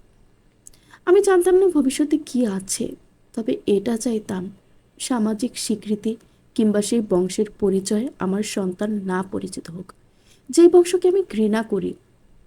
তবুও দুর্বল নারী সত্তা বেঁচে থাকার লোভে রাস্তায় নেমে যেতে পারি না। তোকেও আলাদা শেল্টার দেওয়ার ক্ষমতা ছিল না, না ছিল চাকরি কিংবা আলাদা ক্যারিয়ার বিল্ড আপের মতো কোনো যোগ্যতা, না ছিল মাথার উপর কারো হাত। আমার ছন্ন ছাড়া এলোমেলো জীবনে তুই একমাত্র সুখ। আমি আর কখনো তোর সামনে আসবো না, তবে একটা শেষ অনুরোধ আব্বু, আমার কবরে প্রথম মাটিটা তুই ফেলিস। একজন খারাপ মা, শেহনাজ স্বপ্না। পর্ব 65। মনোবিজ্ঞানী সিগমুন্ড ফ্রয়েড তার ইন্টারপ্রিটেশন অব ড্রিমস বইয়ে বলেন, স্বপ্ন হলো আমাদের অবচেতন মনের প্রতিফলন। স্বপ্নের মাধ্যমে আমাদের অবদমিত ইচ্ছা, আবেগ এবং ভয়গুলো প্রকাশিত হয়। গা কাঁপিয়ে জ্বর এসেছে নিবিড়ের। আষ্টেপৃষ্টে জড়িয়ে ধরে আছে জিয়ানাকে। নিবিড়ের গায়ের তাপে জিয়ানার শরীর শীতাতপ ঘরেও কুলকুল করে ঘামছে। মকুয়ার আকাশ ধরে নিবিড়কে বেডরুমে এনেছে। জ্বরে কাহিল হয়েও সবাইকে শাসিয়েছে। খবরদার, কেউ আমার বইয়ের দিকে তাকাবি না। আমার জিয়ানার দিকে লাল চোখে ঝুঁকে তাকিয়ে বলে, মারবো এক থাপ্পড়। শাড়ি পরতে কে বলেছে তোমাকে? শরীর দেখানো হচ্ছে? ছেলেদের ইন্টেনশন তুমি জানো? নানা প্যাচালে জিয়ানার কানে তালা লেগে গেছে। শাড়ি কোমরে গুজে নিবিড়ের শরীর কুসুম গরম পানি দিয়ে স্পঞ্জ করে দেয়। ফিসফিস রাইস করে খাইয়ে প্যারাসিটামল খাইয়েছে, কিন্তু জিয়ানাকে যে আঁকড়ে ধরেছে আর ছাড়ছে না। নিঃশ্বাসের ভারী আওয়াজে বোঝা যাচ্ছে গভীর ঘুমে আছে। এখন জিয়ানার শাড়ি তার গায়ে কম, নিবিড়ের শরীরে পেঁচানো বেশি। নিবিড় ছোট্ট বাচ্চার মতো নাক ঘষিয়ে জিয়ানার গলায় হাত দিয়ে আলতো ছুঁয়ে দেখে চোখ, নাক আর মুখ। তারপর বিড়বিড় করে কিছু বলে। জিয়ানা কান খাড়া করে শোনার চেষ্টা করে। ফু আম্মু। ও। জিয়ানা দীর্ঘশ্বাস ফেলে বলে, তোর ফুয়াম্মুর মেয়ে, বদের পথ। ফুয়াম্মু কীরকম ডাক রে? যত সব ভুজুম বাজুম ডাক। আমি তোর বউ, ফু বউ। বলে নিবিড়ের মাথা ভর্তি চুল অযথা গুছানোর চেষ্টা চালায়। এত সিল্কি স্মুথ চুল কোনো ব্যাটা মানুষের হতে পারে জিয়ানার জানা ছিল না। মাথা ভর্তি ঝলমলে চুল। এই লোক মডেলিংয়ে নামলে রাতারাতি হিট খাবে। নিবিড় ভাঙা ভাঙা কণ্ঠে আবার বলে, ফুয়াম্মু, স্বপ্নাম্মু পচা। রূপমাম্মু তাকে মেরেছে, গাল লাল করে দিয়েছে মেরে। জিয়ানার ফাজলামি মুড বাষ্প হয়ে উড়ে যায়। সে কান নিবিড়ের মুখের কাছে আনে। স্বপ্না আম্মুকে মেহেদির বাবা আজ রুম থেকে ঘাড় ধাক্কা দিয়ে বের করে। চারপাশে শুনশান নীরবতা। জিয়ানা এলোমেলো কাপড়ে নিবিড়ের বাহুবর্তী। কিছুক্ষণ পর পর নিবিড় থেমে থেমে স্বপ্নার কথা বলছে। সব নীলুফার কাছে বিচার টাইপ। এখন আবার বলে, আমার জন্য খাসির লেগ পিস চেয়ে রনির আম্মুর কাছে থাপ্পড় খেয়েছে স্বপ্না আম্মু। আম্মুর কি লজ্জা লাগে না এত বড় মানুষ হয়ে মার খেয়ে? জিয়ানা আলতো ঝাঁকি দিয়ে নিবিড়কে সজাগ করার চেষ্টা করে বলে, আচ্ছা সুখ, আজ থেকে একটা ডিল করি। তুমি যখন ঘরে থাকবে আমি তখন তুমি বলে সম্বোধন করব। এখন আসল কথায় আসি, তোমার একান্ত আপনজন কে কে? নিবিড় সাড়া দেয় না। জিয়ানা তেতে উঠে বলে, আব্বে এখন কথা বলতে বান্ধ। এতক্ষণ কানের তালা ঝুলিয়ে দিয়েছে। তবে শুনুন সুখরূপী দুঃখী মানুষ, কাল থেকে আমি আপনার অবাধ্য হব। আপনি মারুন আর ধরুন, আপনার হানি চাপে আর পা দিব না। আমার আর ধৈর্য নেই। শফিক আঙ্কেল যখনই নকশাটা দিবে তখন থেকেই জিয়ানা নিরুদ্দেশ হয়ে যাবে। এর আগে শুনুন ভণ্ডলোক, আপনার মতো অসৎ লোককে আমি জিয়ানা সবচেয়ে বেশি ভালোবাসি। আপনার মতো স্বার্থপর বদ নিবিড়কে আমি আমার সব স্বার্থের উপরে রেখেছি। আপনার মতো কণ্টক জবানের মানুষটার চুম্বনে আমি জিয়ানা হক শিহরিত হয়েছি। আপনার প্রতিটা আলতো স্পর্শে আমার শরীরে বাঁধ ভাঙা ভালো লাগা কুঞ্চন তুলেছে। আপনার আদরে আদরে মুচড়ে উঠেও আমি সজীবতা পেয়েছি। আপনার বীজে আমি মেয়ে থেকে নারী হয়েছি। আপনার প্রতিটা ধমক আর চোখ রাঙানোতে আমি পিছলে পিছলে পড়েছি প্রেম নামের অসুখে।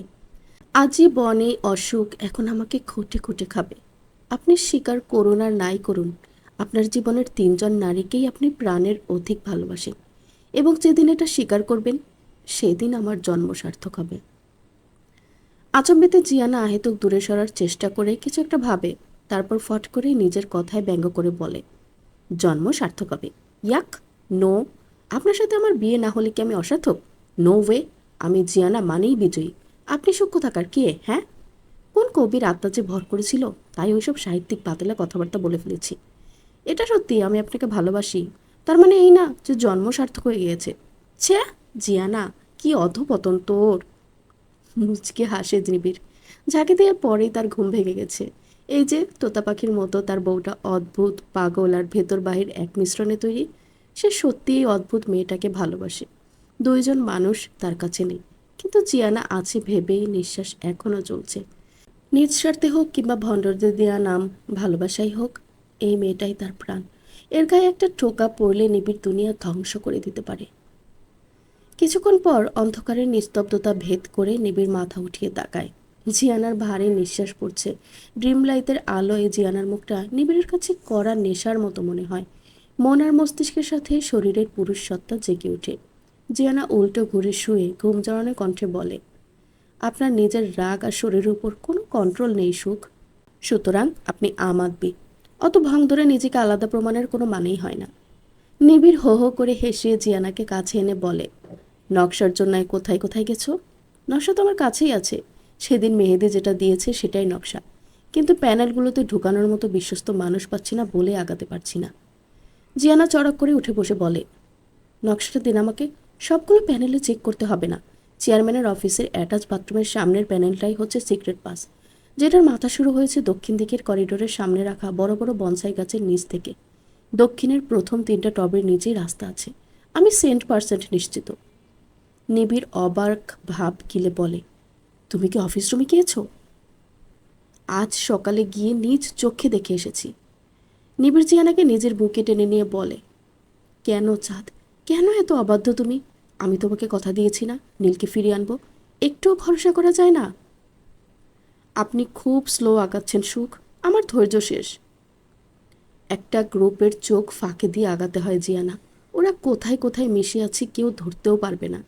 তাই এক্ষেত্রে নিজেকে ছাড়া আমি আর কাউকে বিশ্বাস করি না। আপনি জানেন আমার ভাই কোথায়? 1 বছর আগেও ছিল ইউরপি চেয়ারম্যান অফিসের টর্চার সেলে, কিন্তু তোমার পরিচয় নিশ্চিত হওয়ার পর থেকে সেখান থেকে সরিয়ে ফেলা হয়েছে। ওর সাথে রূপকের কি শত্রুতা? আমি ভেবেছিলাম সম্পত্তির জন্য, কিন্তু ইদানিং মনে হয় অন্য কোনো কারণে জীবিত রেখেছে। অন্য কোনো উদ্দেশ্য আছে যা আমরা ধারণাও করতে পারছি না। আচ্ছা, আমরা তো জানলাম এন্ট্রির ওয়েটা, তবে কোনোভাবে রূপকে যদি বাইরে ব্যস্ত রেখে আমরা ঢুকে যাই সে পথে? নিবিড় জিয়ানের মাথায় টোকা দিয়ে বলে, চমৎকার এই মাথায় মাঝে মধ্যে কি বাল্ব ফিউজ হয়ে যায়? এখানে বাড়তি ফিউজের কি সম্পর্ক? আমি সিক্রেট পাস নিয়ে গবেষণা করছি আজ প্রায় 8 বছর ধরে। রাস্তা আমার জানা ছিল না সত্যি, তবে রাস্তায় কি কি আছে আমি জানি। জিয়ানা কৌতূহলী হয়ে নিবিড়ের হাত থেকে নিজেকে ছাড়িয়ে বাবু হয়ে বসে বলে, কি কি আছে? সেখানে না গিয়ে কিভাবে জানলেন? চেয়ারম্যানের গায়ের চাদরটা খেয়াল করেছ? শীত গ্রীষ্ম বর্ষায় সেটা সাথেই থাকে। জিয়ানা মাথা নাড়ায়। নিবিড় আবার বলে, সেই চাদর নিয়ে আমার সন্দেহ ছিল শুরু থেকেই। সেটার একটা সুতো নিয়ে আমি টেস্ট করি, যাতে মিশানো আছে উচ্চ মাত্রায় কার্বলিক অ্যাসিড। সিক্রেট পাসে হয়তো অসংখ্য বিষাক্ত সাপ ছাড়া আছে, তাই নিজের সুরক্ষার জন্য উনি এটা ক্যারি করেন। জিয়ানা অবাক হয়ে জিজ্ঞেস করে, আর? আর হচ্ছে উন্নত লেজার রশ্মির লক। কিভাবে বুঝলেন সেটা? ওনার জুতার হাল দেখে। প্রায় প্রতি সপ্তাহে নতুন জুতা আসে অফিসে, পুরাতনগুলা ফেলা হয় নিকটস্থ বিনে।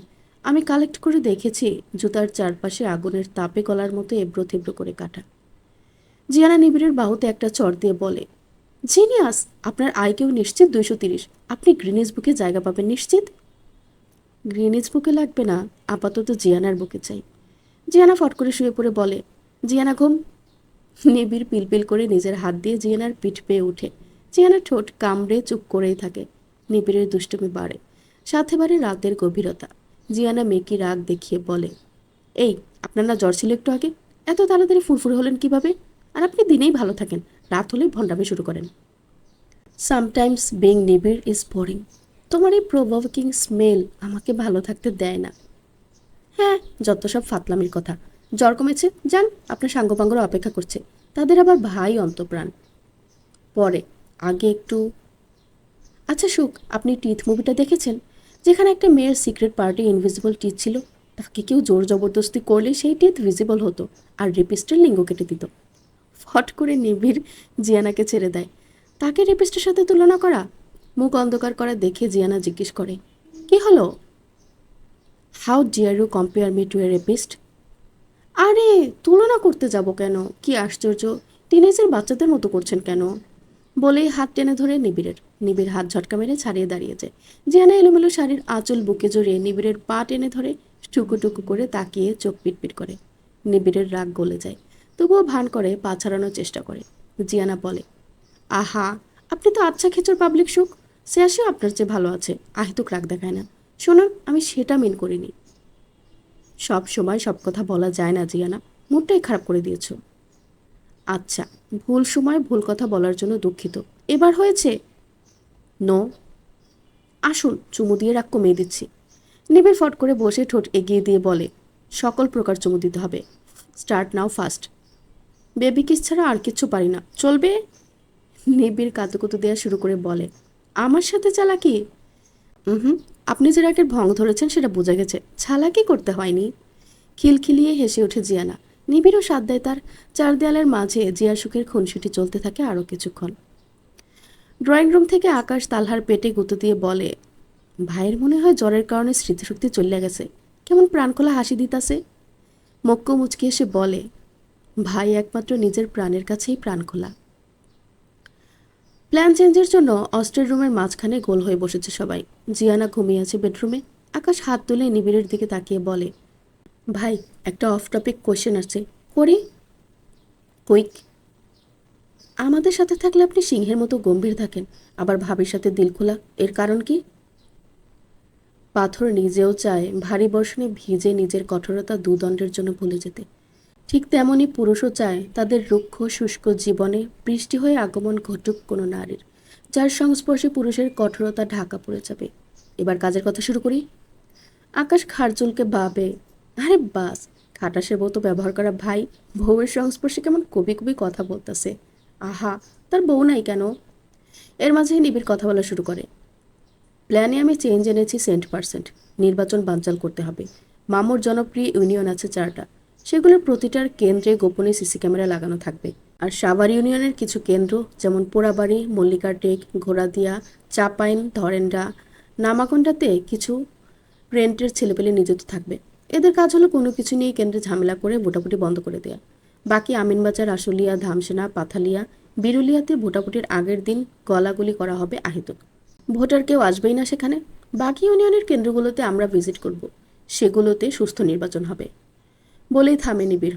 আকাশ প্রশ্ন করে, এতে আমাদের কি লাভ ভাই? 1.5 বছর পর জাতীয় নির্বাচন। এই 1.5 বছরের জন্য শামসুল মামু ক্ষমতায় গেলে সব কিনে ফেলবে, আর আমাদের অস্তিত্ব মাটিতে মিশিয়ে দেবে। তাই আমি চাচ্ছি এই উপনির্বাচনটা বানচাল হয়ে যাক। তবে এই 1.5 বছর আমরা আরও গুছিয়ে নিতে পারবো, তাই তো ভাই? প্রশ্ন করে মক্কু। নিবিড় মাথা দিয়ে না করে বলে, নির্বাচন ছেলের হাতের মোয়া না মক্কু, চাইলেও যে কেউ হুটহাট পার্লামেন্টে ঢুকতে পারে না। আপনি কি আর যে কেউ? আপনার চেয়ে যোগ্য আর কি আছে এই উপজেলায়? উপযুক্ত দিয়ে কেউ কখনো এই দেশে জয়ী হতে পারে না। আমাকে সিনিয়র সিটিজেনরা ভোট কেন দিবে? তারা নতুনত্বে বিশ্বাসী না, গোড়া মেয়েদের রন্ধ্রে রন্ধ্রে। এরা আমার যোগ্যতা দেখবে না, দেখবে বয়স। তবে ভাই, আমাদের তো লং টার্ম একটা প্ল্যান করা উচিত। তালহা বলে ওঠে, এই নির্বাচনের পর আমি আর ক্যান্ডিডেট হব না। কি? একসাথে চিল্লে উঠে সবাই। নিবিড় মুচকি এসে বলে, কাম ডাউন। তবে আমার লোক হবে, উম্মে কুলসুম বেগমকে দাঁড় করিয়ে দেব। নন পলিটিক্যাল মানুষ, তার উপর বয়স্ক, উনাকে কে চিনে? তালহা বলে, ভাই, একজন মহিলার আর কতটুকু যোগ্যতা? হাতশেপসুট নামের একজন মিশরের মহিলার রাজা ছিলেন। উনি নিজেকে রাজা ভাবতেন এবং ইতিহাসে এটাও উল্লেখ আছে উনি ছিলেন সবচেয়ে বেশি সফল রাজা। তবে কুলসুম বেগম কেন পারবে না? উনিও বেশ পরিচিত। তাছাড়া একজনের 20 বছরের পলিটিক্যাল ক্যারিয়ারের চেয়ে একজন নারীর সংরক্ষিত আসনে নির্বাচিত হওয়া অতি সহজ।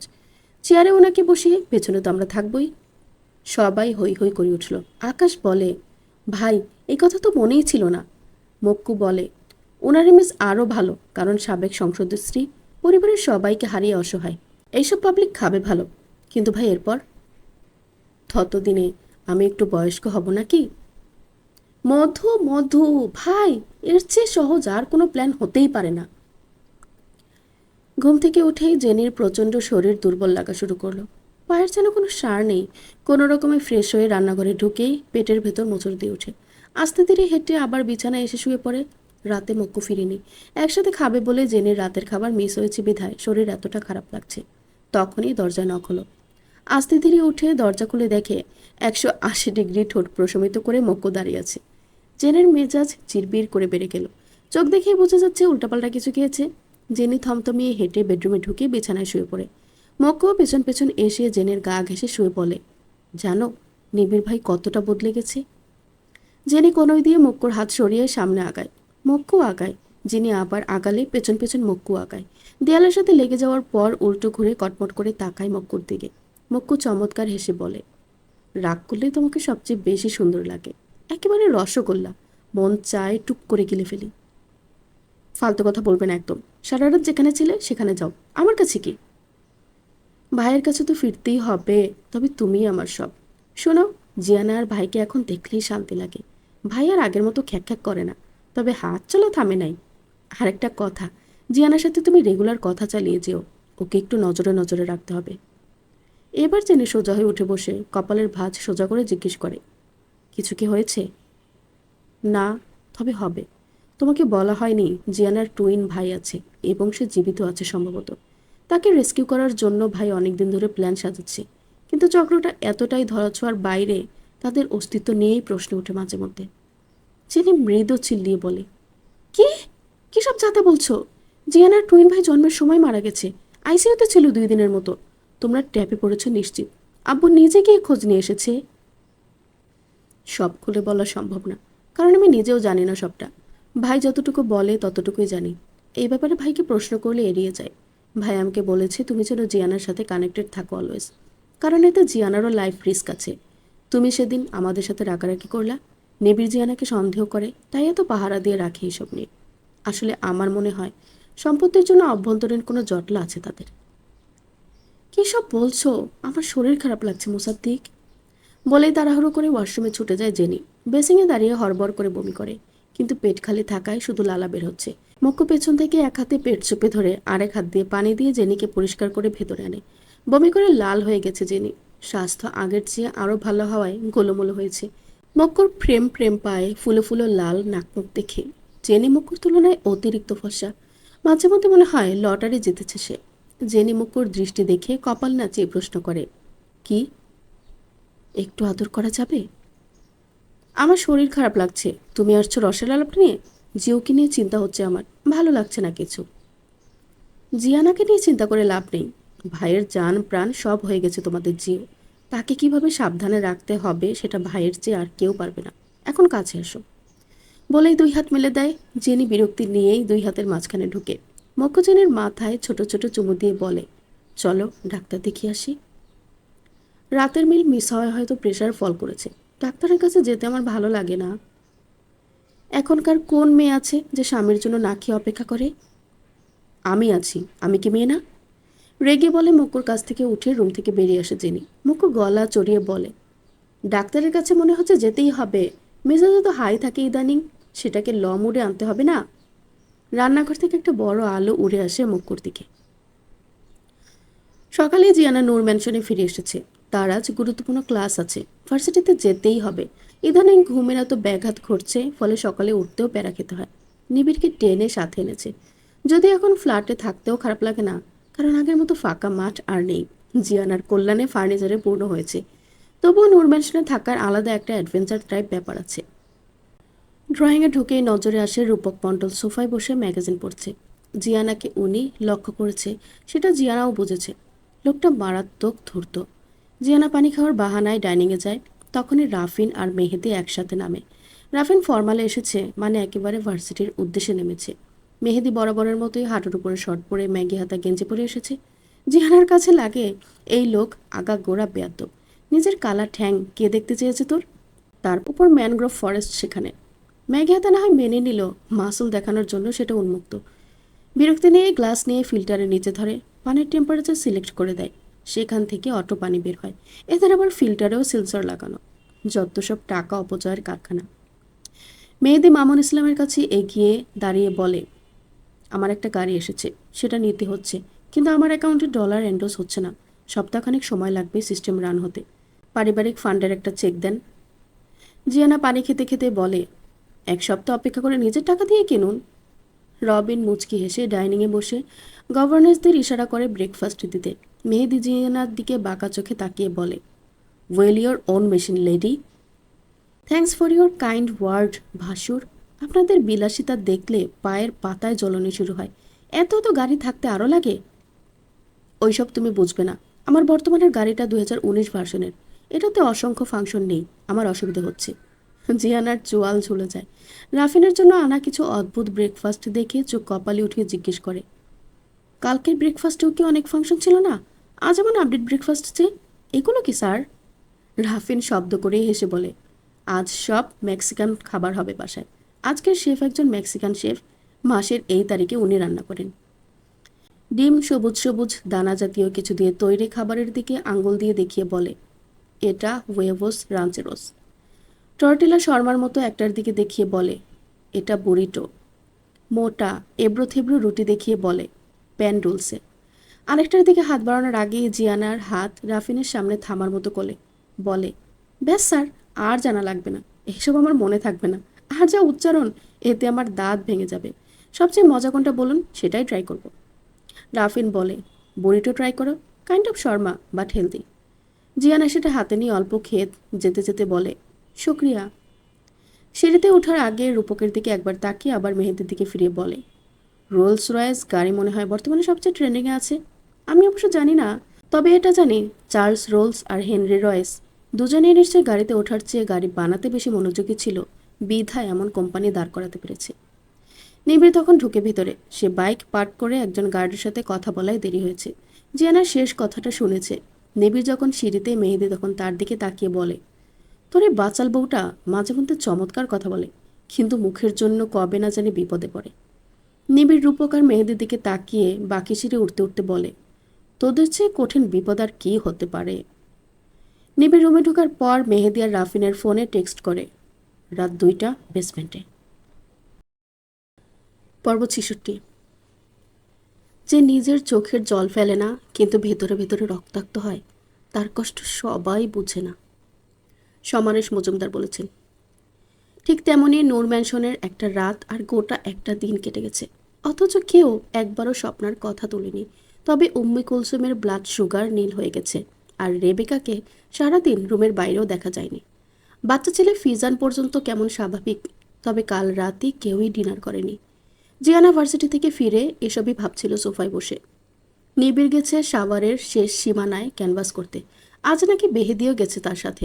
নিশ্চিত মেয়ে দেখতে গেছে বাড়ি বাড়ি। ঢেকে স্বর্গে গেলেও ধান ভাঙে। জিয়ানা বাজে স্মেল পেয়ে পাশ ফিরে দেখে ফিজান বারবার কাত হচ্ছে। সিঙ্গেল সোফায় ফাইজা মোবাইল গুতুগুতিতে ব্যস্ত। ফোনের পেছনে চিকচিক করা কতগুলো ফিতা ঝুলছে। এই মেয়ে পুরাই চমলক্য। ফারহানা টিভিতে সিআইডি দেখছে বরাবরের মতো। ভোতা ভোতা কিছু চেহারার লোক টিভি স্ক্রিনে চোখ মুখ কুচকে আং চাং ফাং করছে। জিয়ানার চুপচাপ আহেতুক বসে থাকতে ভালো লাগছে না, তাই ফারহানাকে জিজ্ঞেস করে, ভাবি, ওইসব ক্রাইম টিভি শো বাচ্চাদের সামনে দেখতে নিষেধ করে শিশু বিশেষজ্ঞরা। ফারহানা নজর টিভি থেকে হাঁটিয়ে ফিজানের দিকে তাকিয়ে বলে, ও তো গেম খেলতে ব্যস্ত থাকে, এসবই মনোযোগ দেয় না। জিয়ানা ফিজানকে জিজ্ঞেস করে, এটা কি গেম রে তুলাম্ব? মাইনক্রাফট। তোর ফেভারিট? নো, ব্যালেরিনা ক্যাপুচিনো আমার পছন্দ বেশি। তোমার কোনটা ফেভারিট? ফোনের দিকে তাকিয়েই বলে ফিজান। জিয়ানা উকি মেরে দেখে কেমন বক্স বক্স কার্টুন দৌড়োদৌড়ি করে কিসব বানাচ্ছে। জিয়ানা নাকে আবার ধাক্কা লাগে সেই স্মেল, এবার শব্দ সহ। শব্দের উচ্চ ফিজান ফারহানা পিঠে চাপড় দিয়ে বলে, স্কুলে আজ কি খেয়েছিস ফিজান? যা পটিতে বস গিয়ে। মম, ডোন্ট সে দ্যাট। আমার একটা মিনিমাম লেভেলের ডিগনিটি আছে, ইউ নো। ডিগনিটি দেখানো হচ্ছে? তুই টাকা পেলি কোথায়? বিএফএফ এর বার্থডে ছিল, ওই ট্রিট দিয়েছে বলে আবার ছাড়ে একটা। জিয়ানা অট্টহাসি দিয়ে বলে, থুলম্ব, তোকে একটা জিনিস গিফট করব ভাবছি, যেটা তোর ডিগনিটি বাঁচাবে। কি? ভ্যানভেরা বানিয়ে দিব তোকে। এত পাদিস কেন? হোয়াট ইজ ভ্যানভেরা অ্যান্ড ইয়াক? তুমি এমন আসমা আন্টির মতো পাটিস বলছো কেন? জিয়ানা এবার খিলখিলি হেসে বলে, আরে বাপ, তুই তো দেখছি ব্রিটিশদের মতো দকে ড বলছিস। শোন বাপ, তুই আর তোর 14 গোষ্ঠী বাঙালি, জিব্বাকে ছেড়ে কথা বলবি। আর হ্যাঁ, অবশ্যই প্রাণ খুলে পাতবি। নো প্রবলেম বেটা, শুধু ফ্রেগরেন্সের দিকে নজর দিস, কেউ যেন শহীদ হয়ে না যায়। ভ্যানবেরা কি বললে না তো? ভ্যানভেরার আরেক নাম প্রাল্য। এটা একসময় প্রচলিত ছিল ইটালির ভেনিস শহরে। সেখানকার সম্ভ্রান্ত পরিবারগুলো জৈবিক বায়ু নিষ্কাশনের জন্য ব্যবহার করত। এই মেশিনের সরু দিক বায়ু ত্যাগের রাস্তায় আটকে রাখা হতো, আর এর ভেতরে থাকতো সুগন্ধি ভেষজ। আর একটা পদ্ধতি যাতে বিরক্তিকর দুর্গন্ধ প্রক্রিয়াজাতকরণ করে সুগন্ধ আর উচ্চ শব্দ থেকে মৃদু শব্দে পরিণত হয়। ফারহানার প্রথমে হাসি পেলেও এবার সোজা হয়ে বসে। এত স্বাভাবিকভাবে সে কখনো ফিজানের সাথে কথা বলেছে বলে মনে পড়ে না। তার ধারণা ছিল বাচ্চারা বাচ্চাদের সঙ্গ পছন্দ করে, অন্যদের সাথে দূরত্ব মেনটেন করে, অথচ জিয়ানার সাথে কি সুন্দর ফ্রেন্ডলি বিহেভ করছে। ফিক করে এসে দিয়ে ফিজান বলে, তবে আমরাও একটা বানাবো, ওকে? আর আমার এক ফ্রেন্ডকে মাস্ট গিফট করতে হবে। ওর ইরিটেটিং ফার্টিংয়ে আমরা ক্লাসের সবাই ডিস্টার্ব। জিয়ানা হেসে ফিজানের সাথে হাই ফাইভ করে। এর মাঝে রাফিন এসে ফিজানের পাশে বসে। সাফাও আসে পেছন পেছন। রাফিন কখনোই শর্টস পরে না, লং ট্রাউজার আর টি শার্ট পরে থাকে। চুলগুলো আবার মুরগি ছিলা দিয়েছে। জিয়ানার কাছে রাফিনকে এক প্রকার অদৃশ্য মানব লাগে এখন। কি দেখে এই তবদার প্রতি তার ফার্স্ট ফিলিং আসছিল আল্লাহ মালুম।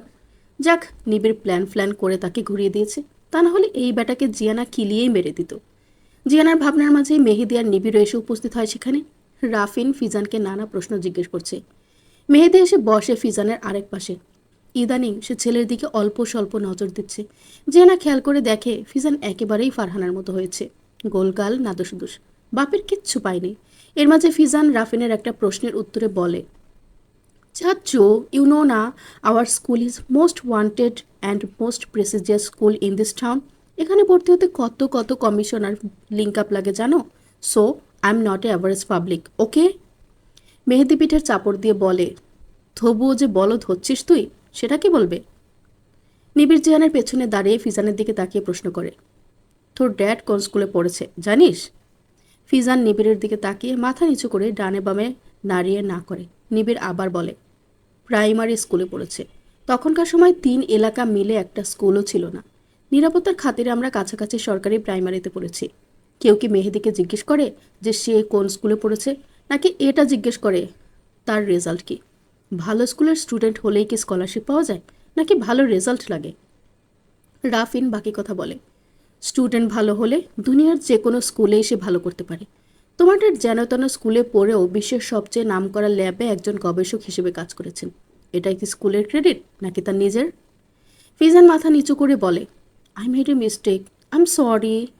নিবিড় বলে, a man never asks for forgiveness. পুরুষ কাজে প্রমাণ করে আগের ভুল সে শুধরে নিয়েছে। জিয়ানা উল্টো ঘুরে নিবিড়ের দিকে তাকায়। জিয়ানার মাথার কাছে ঝুঁকে আছে নিবিড়। কথা বলার সময় অ্যাডাম আপেল উঠানামা করছে। ড্রয়িং রুম না হলে জিয়ানা একটু ছুঁয়ে দেখত, এই সুউচ্চ জিনিসটার জন্যই কি লোকটার ভয়েস এমন লায়নের মতো? জিয়ানার দৃষ্টি হঠাৎ ফাইজার উপর পড়ে। ফোন বন্ধ করে হা করে নিবিড়ের দিকে তাকিয়ে আছে। জিয়ানার ফুরফুরে মেজাজ চিরবির করে খারাপ হয়ে গেল। এই মেয়েকে একটা শিক্ষা না দিলেই না। আবার নিবিড়ের দিকে তাকায়। কে বলেছে এই লোকটা কেমন সিংহ পুরুষ হতে? একটু খাটো হতো, কিংবা ভয়েস হতো প্যাচপ্যাচে, জ লাইন ভোতা হতো, পেটের ভরে ঠেলে ঠুলে বেরিয়ে আসতে চাইতো। তারপর কল্পনা করে এমন নিবিড়কে, দাঁত কেলিয়ে ভুঁড়ি নাড়িয়ে নাড়িয়ে জিয়ানার দিকে এগিয়ে আসছে ভৌ ভৌ করতে করতে। কল্পনার মাঝেই নো ওয়ে বলে দাঁড়িয়ে যায় জিয়ানা। আচম্বিতে দাঁড়ানোর ফলে মাথা গিয়ে লাগে নিবিড়ের থুতনিতে। নিবিড়ের লাগলেও সেটা প্রকাশ করল না। অপরদিকে তখন ম্যানশনে প্রবেশ করে মাইমুনা আর রুহানি। রুহানি এমন মোহনীয়ভাবে সেজে এসেছে দেখে জিয়ানার পায়ের রক্ত মাথায় উঠে গেল। মনে হচ্ছে বিয়ে বাড়িতে এসেছে। জিয়ানার জানার খুব ইচ্ছা এই শীতের দিনে এই মেয়ে স্লিভলেস পরে কিনা। এসেই কথাবার্তা ছাড়াই নিবিড়ের বাহু জড়িয়ে ধরে ঢং করে যাচ্ছে। মেহেদি বাঁকা হেসে সোফায় হেলান দিয়ে বসে, চমৎকার একটা ড্রামা দেখার আশায়। রাফিন দাঁড়িয়ে রুহানিকে বসতে বলে। মাইমুনা এসে জানায় রুহানি তাদের শোরুমে গিয়েছিল কিছু এক্সক্লুসিভ ড্রেস নিতে, কিন্তু একটাও পছন্দ হয়নি। পরে ক্যাটালগ দেখিয়ে জিয়ানার শাড়িটা পছন্দ করেছে, সেটা লাইভ দেখতে তাই আমাদের সাথে এসেছে। প্লাস নাকি নিবিড় ভাইয়ের সাথে দরকার আছে। একে দেখেই জিয়ানার গা পিত্তি চলে যাচ্ছে। চিবিয়ে চিবিয়ে নিবিড়ের কাছে গিয়ে রুহানির দিকে তাকিয়ে বলে, ওই শাড়ি সাফা ভাবির কাছে। তারপর নিবিড়ের দিকে তাকিয়ে বলে, আমার মাথা ঘুরছে, রুমে দিয়ে আসুন। বলেই হাত উঠিয়ে দেয়। তুমি যাও, আমি আসছি, একটু দরকার আছে এখানে। জিয়ানা দপদপ পায়ে সেখান থেকে প্রস্থান করে আর যাওয়ার সময় নিবিড়ের পায়ের আঙ্গুলে পা দিয়ে পিষে দিয়ে যায়। যেতে যেতে জিয়ানা ভাবে, এই মিডফিল্ডার মানে ননদগুলো হচ্ছে এক্সট্রা ঝামেলা, বাড়ি বয়ে ঝামেলা আনতে পারদর্শী। রাতে ডিনারের পর জিয়ানাদার একাডেমিক পড়াশোনা করছে টানা ঘন্টা তিনেক থেকে। বিকালের পর থেকে নিবিড়কে দেখেও দেখছে না। নিবিড় বারান্দায় গিয়ে কয়েকটা নিকোটিন শেষ করে এসে পাশে বসে জিয়ানার। নোট করছে 5G গতিতে। মেয়েটার হাতের লেখা খুবই গোছানো, কিন্তু নিজে প্রচণ্ড এলোমেলো। তখনকার বাইরের পরা জামা কাপড় তেপায়ের উপর ঝুলছে, আন্ডার গার্মেন্টস বাথরুমের বেসিংয়ে রেখেছে, বেজে টাওয়াল বালিশের উপর। ঘরে ঢুকে নিবিড়ের মাথায় আগুন জ্বলে উঠলেও জিয়ানাকে বিছানায় উল্টো হয়ে পা উপরে মাথা নিচে রেখে পড়তে দেখে ফিক করে হেসে দেয়। জিয়ানা ভুলেও তাকায়নি তার দিকে। নিবিড় আগে রুম গুছিয়েছে, তারপর নিজ থেকে কয়েকবার এটা সেটা জিজ্ঞেস করেছে, কিন্তু জিয়ানা না তেই উত্তর দিয়েছে। রাত বাজে 11:40। নিবিড় জিয়ানার হাত থেকে বই কেড়ে নিয়ে বলে, সমস্যা কি? দেখুন, এই কয়দিনে একেবারেই পড়াশোনা হয়নি, এইবার আমি লাড্ডুগুড্ডু হব নিশ্চিত, পড়তে দিন, বিরক্ত করবেন না। নিবিড় জিয়ানাকে নিজের দিকে ঘুরিয়ে হাঁক করতে যায়। জিয়ানা কায়দা করে হাতের নিচ থেকে বেরিয়ে নিবিড়ের চোয়ালে একটা পাঞ্চ করে। নিবিড় ছিটকে পড়ে ফ্লোরে। জিয়ানা বিছানা থেকে জাম্প করে নিবিড়ের কাছে নেমে বলে, আজ যদি এক বিন্দু বিরক্ত করেছেন তবে ভুলে যাব আপনি আমার জামাই। নিবিড় চোয়াল ঘষে মেয়েকে ব্যথা পাওয়ার ভান করে বলে, তোমার কি জাহান্নামের ভয় নেই? হাজব্যান্ডের গায়ে হাত উঠাও। যে জামাই অন্য বেটির জন্য বউকে উপেক্ষা করে তাকে কেলানো জায়েজ। ঠিক আছে, ক্যারাটে খেলি চলো। যে একটা করে মুভ হারবে সে একটা করে ড্রেস খুলবে। রাজি? মক্কেল পাইছেন আমাকে?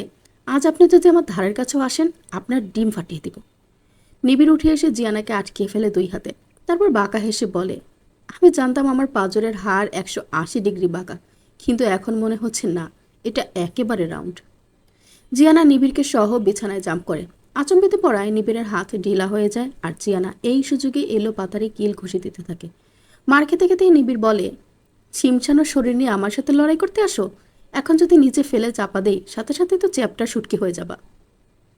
আমিও তো দুর্বল নই, টেস্ট করে বুঝেন নাই? ভুলে গেছি, দেখি আবার একটু। দরজায় নক হয় তখনই। নিবিড় এগিয়ে গিয়ে দরজা অল্প খুলে। রাতের স্ন্যাক্স আর দুধ নিয়ে দাঁড়িয়ে একজন গভর্নেস। নিবিড় খাবারের ট্রলে ভেতরে আনে। জিয়ানা আর চোখে দেখে, নিশ্চিত কুসুম গরম দুধ এনেছে। এই দুধ আজ খাবে না জিয়ানা। আজ 3 দিন থেকে নিবিড় গাল টিপে টিপে তাকে খাওয়ায় এই জিনিস। দুধ খেতে জিয়ানার খারাপ লাগে না, তবে আজকে সারাদিন জিয়ানা ভেবেছে নিবিড়ের সাথে ঘুমালে সে ভোর রাতের কথা কিচ্ছু বলতে পারে না, একেবারে ডিপ স্লিপ হয়। অথচ জিয়াউল জিয়ানাকে শিখিয়েছে মিলিটারি স্লিপ। চোখ আর মস্তিষ্ক ঘুমালেও কান কখনো ঘুমাবে না। কিন্তু এই কয়দিন থেকে সে সারা শরীরে ঘুমাচ্ছে। আজ রাতে পরীক্ষা হয়ে যাক। নিবিড় নিজে এক মুঠ মিক্সড বাদাম খেয়ে নিল। জিয়ানা মনে মনে ভ্যাঙ্গায়, হ্যাঁ, বেশি করে এসব শক্তিবর্ধক খাবি আর বউয়ের উপর এর প্রভাব খাটাবি, বেটা খাটাস। দুধের গ্লাস জিয়ানার সামনে এনে ইশারা করে খাওয়ার জন্য। জিয়ানা সুবোধ মেয়ের মতো হাতে নিয়ে খাওয়ার ভান করে। নিবিড় ঘুরে যখন আবার বাদাম নিতে যায়, জিয়ানা তখন বেডের পাশে বড় ফ্লাওয়ার ভাসে পুরো দুধ ঢেলে দেয়। নিবিড় পানির গ্লাস এগিয়ে দেয়, জিয়ানা সেটা রিজেক্ট করে শুয়ে পড়ে। নিবিড় যখন বের হয় রুম থেকে তখন ঘড়ির অলস কাটা ঠিক 2-এর ঘরে। মেহেদি রাফিন আগে থেকেই 3তলার হলরুমে অপেক্ষা করছে। হলরুম থেকে মই বেয়ে 3জন নিচে নেমে আসে। বেসমেন্টের পেছনের এলিভেটরে একটা ছোট ঘর আছে, সেটার জানালা দিনের বেলায় খুলে গেছে নিবিড়। সেটা দিয়েই ঢুকে যায় সেখানে। এলিভেটর ঘর থেকে বের হয়ে সোজা মেকানিক স্টোর রুমে গিয়ে দাঁড়ায় তিনজন। বাইরে থেকে দেখে মনে হবে তিনজন FBI অফিসার গোপনে অনুসন্ধান চালাচ্ছে।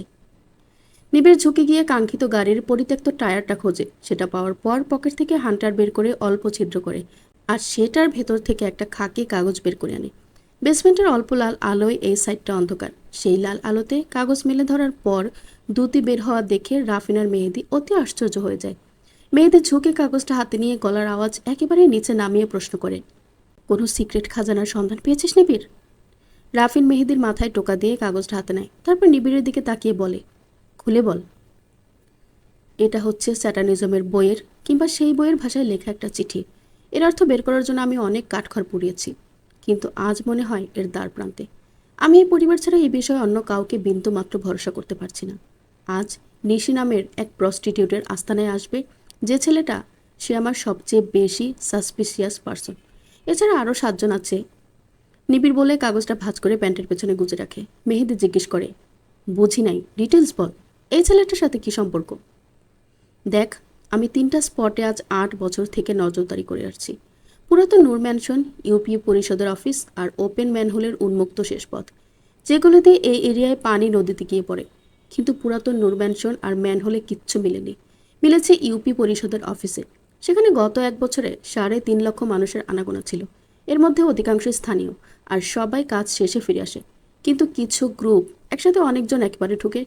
আপাত দৃষ্টিতে মনে হবে চাঁদা নিতে ছেলেদের গ্রুপ গেছে, কিন্তু এই গ্রুপ প্রতিবার ঢোকার সময় ঢুকে যতজন, বের হয় 2 জন কম। তার মানে ভেতরে থেকে যায় এই ছেলেটাই কি সেই? রাফিন প্রশ্ন করে। নিবিড় মাথা নাড়িয়ে বলে, হ্যাঁ, এ তাদের মাঝে একজন। লাস্ট এই ছেলে 7 দিন পর বের হয়েছে, আবার অন্য একটা গ্রুপের সাথে। ভিড়ে মিশে এমনভাবে এরা ঢুকে আর বের হয় যেটা বোঝা দুষ্কর ছিল। আমি নিজেও প্রথমে বুঝিনি। দিনের পর দিন বারবার দেখতে দেখতে চোখে পড়েছে। মেয়েদের নিবিড়ের কাঁধে চপেটাঘাত করে বলে, তুই তো জিনিয়াস আছিস। আচ্ছা এটা বল, এতদিন থেকে যে অনুসন্ধান করছিস, তুই কি নিশ্চিত ফুপ্পি ভেতরে আছে? নিবিড় কপাল চুলকে বলে, হ্যাঁ আছে, তবে কী অবস্থায় আছেন সেটা জানি না। রাফিনের দিকে তাকিয়ে বলে, ওর বাপ একটা উন্মাদ, নিশ্চয়ই ভালো কিছু হয়নি আম্মুর সাথে। রাফিন কথা কাটিয়ে বলে, নীলুমাসি যদি বেঁচে থাকে তবে সেটা মিরাকেল, তবে আমাদের টার্গেট নীল। তবে চল নিবিড়, ওই বাস্টার্ডকে ধরি আগে, আর আমি একটা প্রস্তাব রাখতে চাই তোদের কাছে। বল। একসাথে মেহেদি আর নিবিড় বলে।